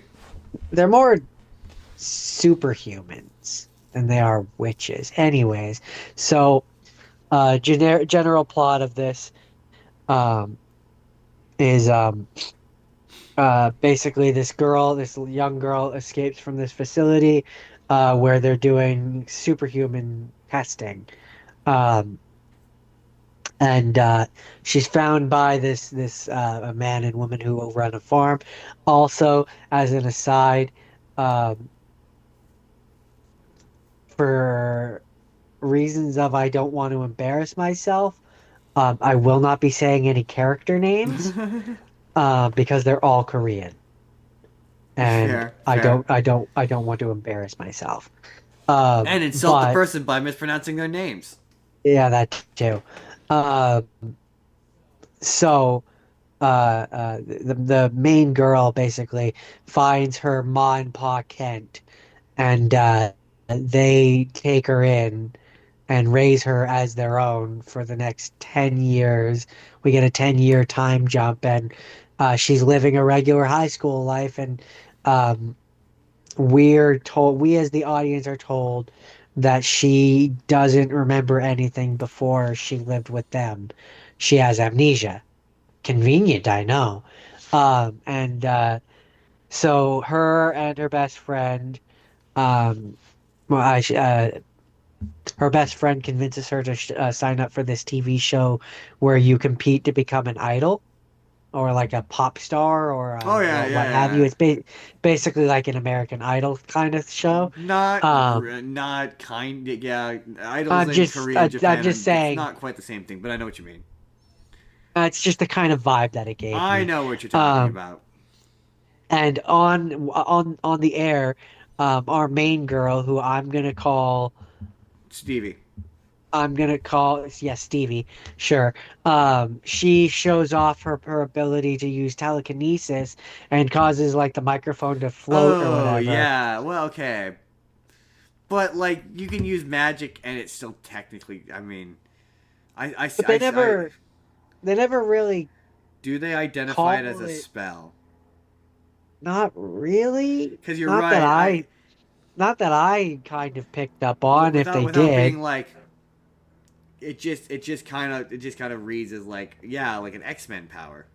Yeah, and that's the thing, and that's kind of how, and that's where I'm almost inclined, even though I'm gonna talk about it. I'm almost inclined to try and find a way to make you watch this one, um, but just so you can agree with me that they're not witches. Um, but That so is fair. on the way back from the being on the air and stuff, they're on the train home, and oh yeah.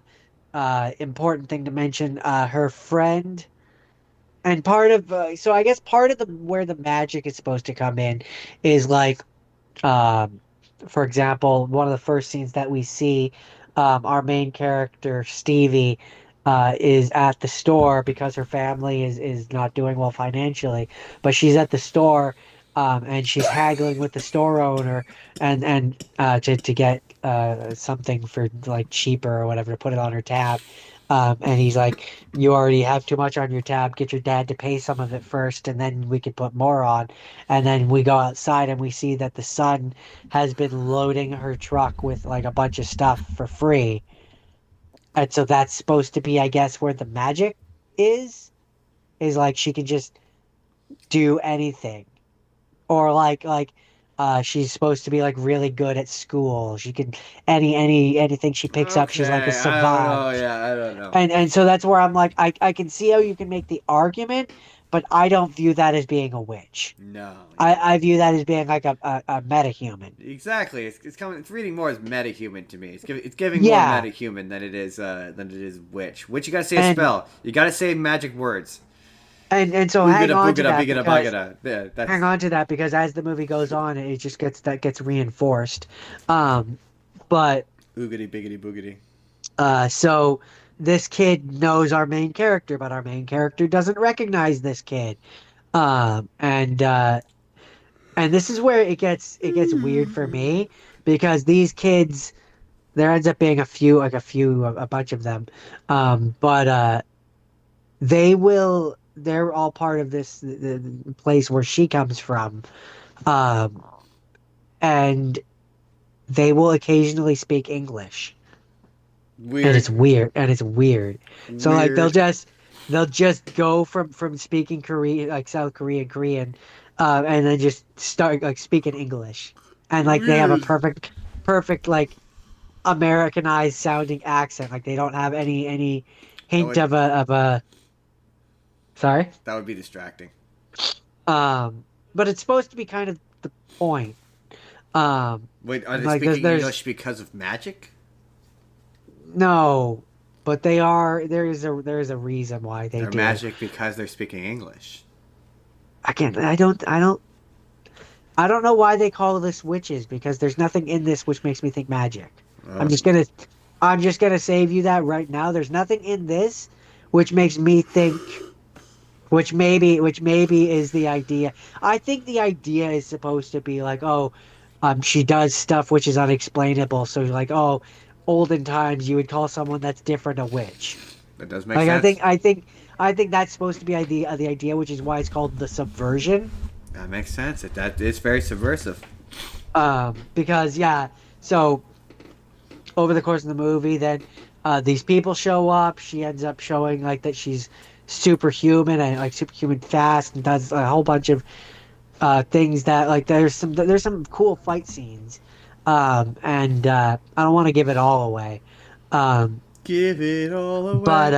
uh, but you end up finding out basically that actually no, I'm not going to tell you because I'm going to encourage you, even if it's not for the show and it's just on your own, to go and watch this. So I'll just say that by the end of it, she's super powerful, and I'm curious how there's a sequel because there's obviously a part two.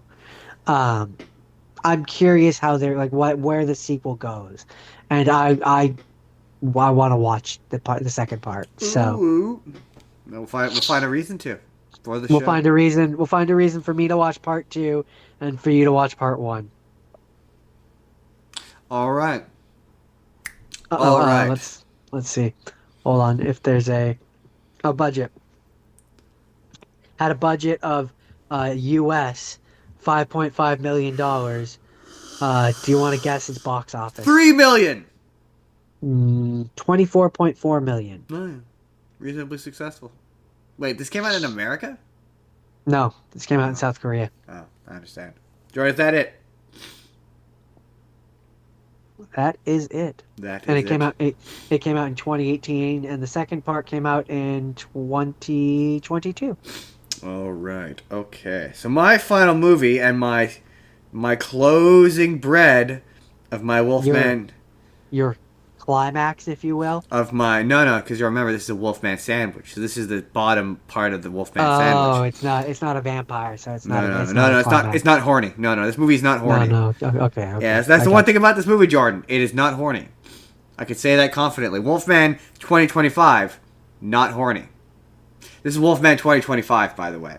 This is directed by. So this is not a sequel, but the same creative team who created that Invisible Man movie you watched. So it's directed by Lee Winnell, who is Adam in the Saw movie. He also wrote the Saw movie. It's produced by Blumhouse. It's a very small movie, much like the Invisible Man movie. There's not a bunch of huge set pieces, and the basic plot of it is,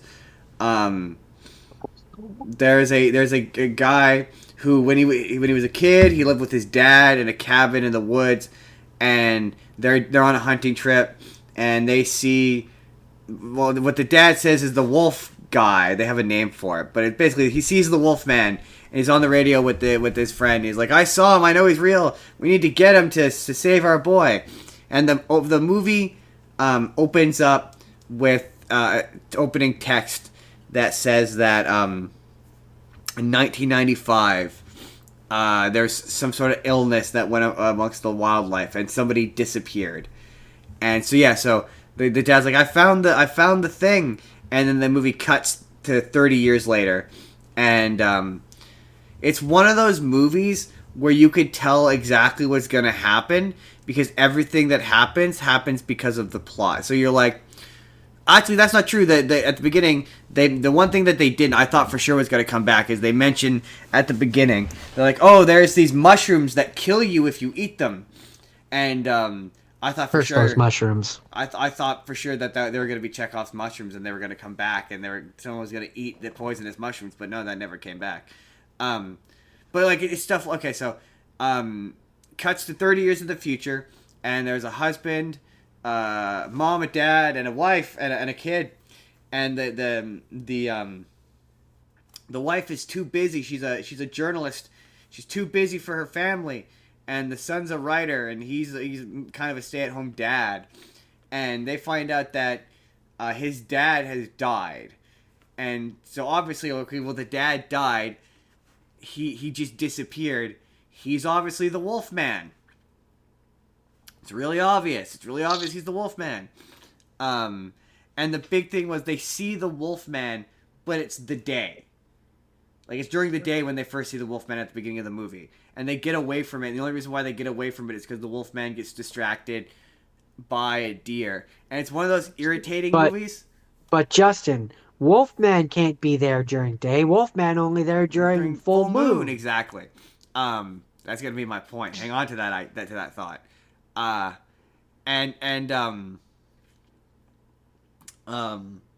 They only get away from it because it gets distracted by a deer, and they manage to get away from it. So yeah, so it cuts to like 10 years later, and the dad has died, and the family's kind of sort of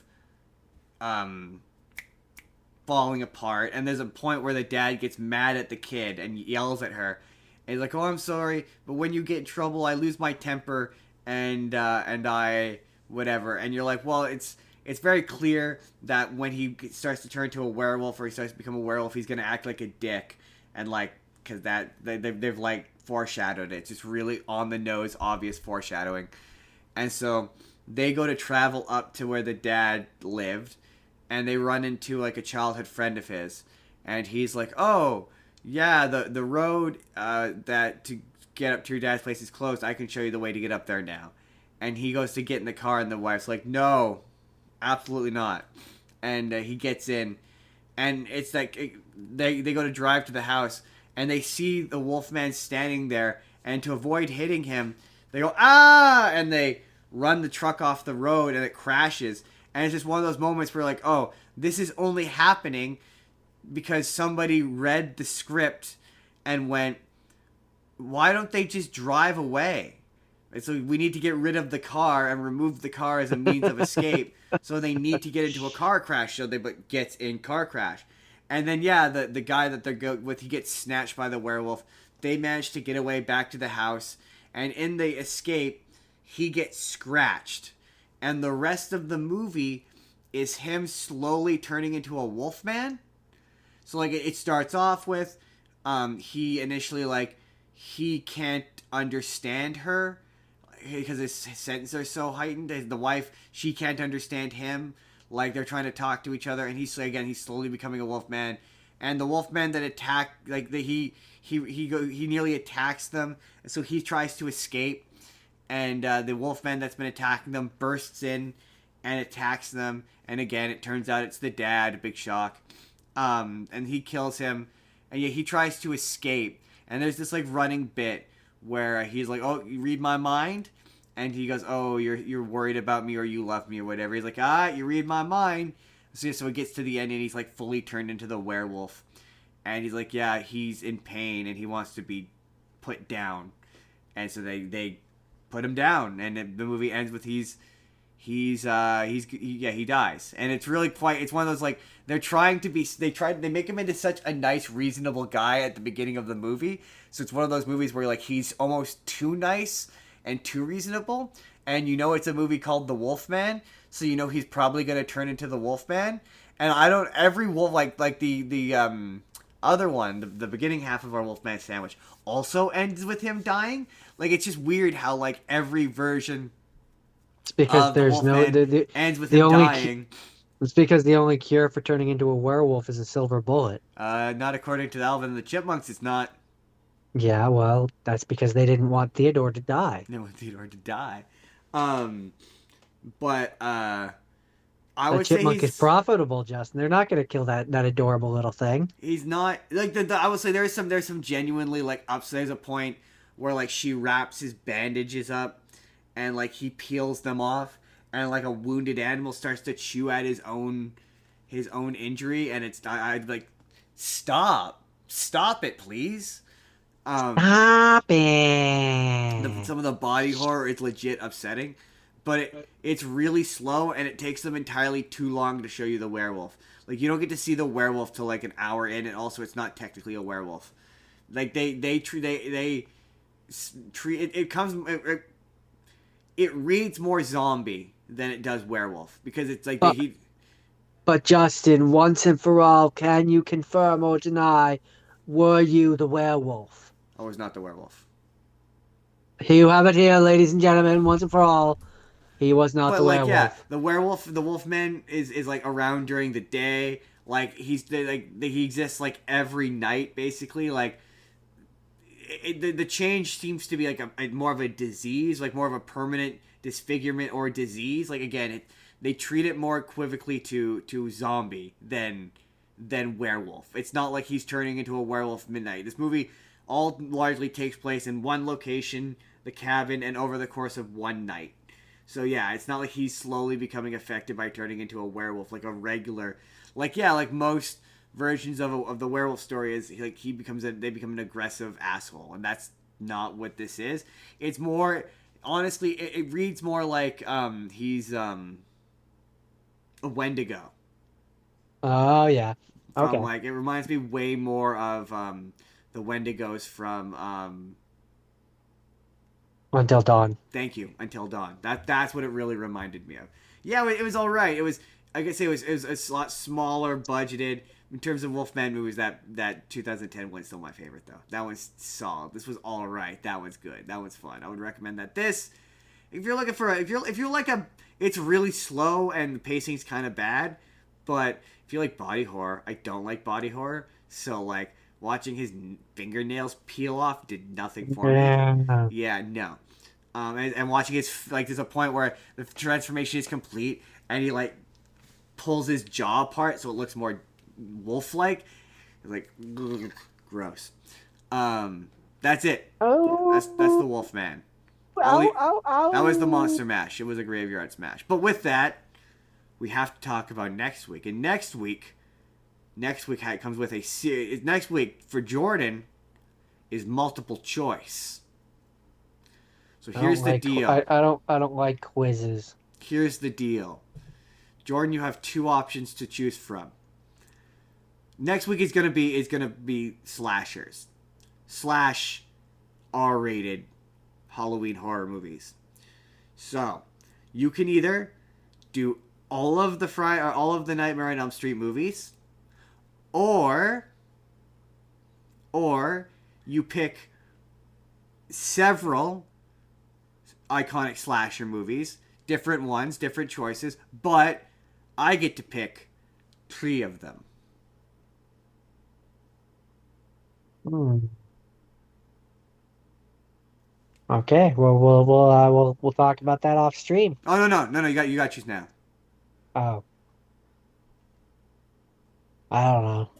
Um, I guess let's do the one where you pick three of them because that's fun. All right. And then the second thing you have to choose, and this one you can't pick off stream.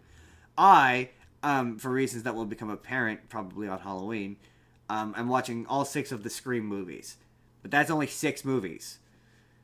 So I have 3 that I need. One of them's going to be Terrifier 3. We're gonna go back to Terrifier 3. I am gonna go back to Terrifier 3 by myself, and I'm gonna see if I enjoy it when there isn't a child around. But that leaves me with 2 movies. Now, Jordan, you must pick the most disgusting, depraved movies you can think of. But the only rule is there cannot be sexual violence in it. That's it. That's your only stipulation. Other than that, go hog wild. You can pick whatever you want. I have some thoughts. So that's next week. Next week is going to be slasher / R-rated. So you have Scream, and yeah, Jordan's gonna pick. He's gonna get like he's gonna get a nice cross section of some of the iconic guys. Because I had that thought. I was like, you know what? Instead of forcing Jordan, we want to talk iconic slasher villains. Why are we just talking about one? Let's do a bunch. Spoiler alert: the 3 I pick are probably gonna be Nightmare on Elm Street. I'm just giving you the heads up now. But we'll see. Maybe I'll change my mind. I don't know. We'll see. But that's next week. That continues on with Spooky of the Moment podcast. Jordan's gonna traumatize me. I can already feel it. It's gonna happen. Anyway, that's next week. Jordan, where can the people find you if they want to find you? If they want to see you, if they want to be you? Um, I do Minecraft Mondays on Twitch. My account is Zethgore187. Did you just laugh You into the worst Trump impression I've ever heard? you probably don't want to ask about the full It's the tour. greatest Minecraft world you've ever seen. No one's built one better. We built a castle. You can find We me. We built a it's it, castle. It's the you know best it's castle. It's the best castle you'll ever see. No one's ever Zeth built a better castle. Zethgore187 It's the best Minecraft stream you can ever Twitch. see. No one. And then on Sundays, I'm here talking to you about movies. About movies. About movies. About movies. And then next week. I mean, not next week. I mean, you can find me. Where can you find me? I got all confused there. You can find me on TikTok, just as Spurr on TikTok. You can also find the show, Spur of the Moment P. We post clips there several times a day, every day. You can email the show, but just once again, no junk pics. That's all we ask. No deck pics. No deck pics. We don't want to see pictures of your decks, of your meaty decks. We don't want that. Love your hard wooden decks. Hard wooden decks. You can email the show. It's just as business. You can join the Discord. Patreon. Subscribe. Yes. Let's do that. Let's do the end card, Jordan. Let's do the end card to wrap this up. Number 1, Jordan. What are people gonna get if they click the box on the left? They're gonna get a thing from last week's thing, Which was zombies. And then on the right, YouTube is gonna suggest a thing that they think that you're gonna like. Right, Jordan. And why should people hit subscribe if they haven't already? If you're not already subscribed, why should you subscribe? Because if they do, when we hit a certain number, we're going to be eating a certain hot thing, and it's going to make a certain one die. That's one reason. But Jordan, if you're here for the content, how much content are they getting every single day?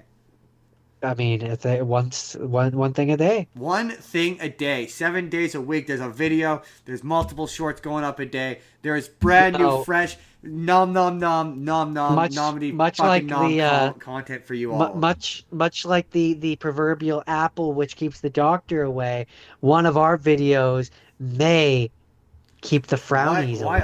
Why aren't you subscribed? All of the content is good. It's all good. You should subscribe. Don't you want to keep those frownies away? if you can't, if you don't want to subscribe, you should at the very least hit like, because that helps us out a lot. If you like, and comment, what is your favorite horny Dracula movie or Frankenstein movie? Do you like your Frankenstein movies horny? Let us know. We'll see you all next week, everyone. This has gone too far. It's gone too far. Hey.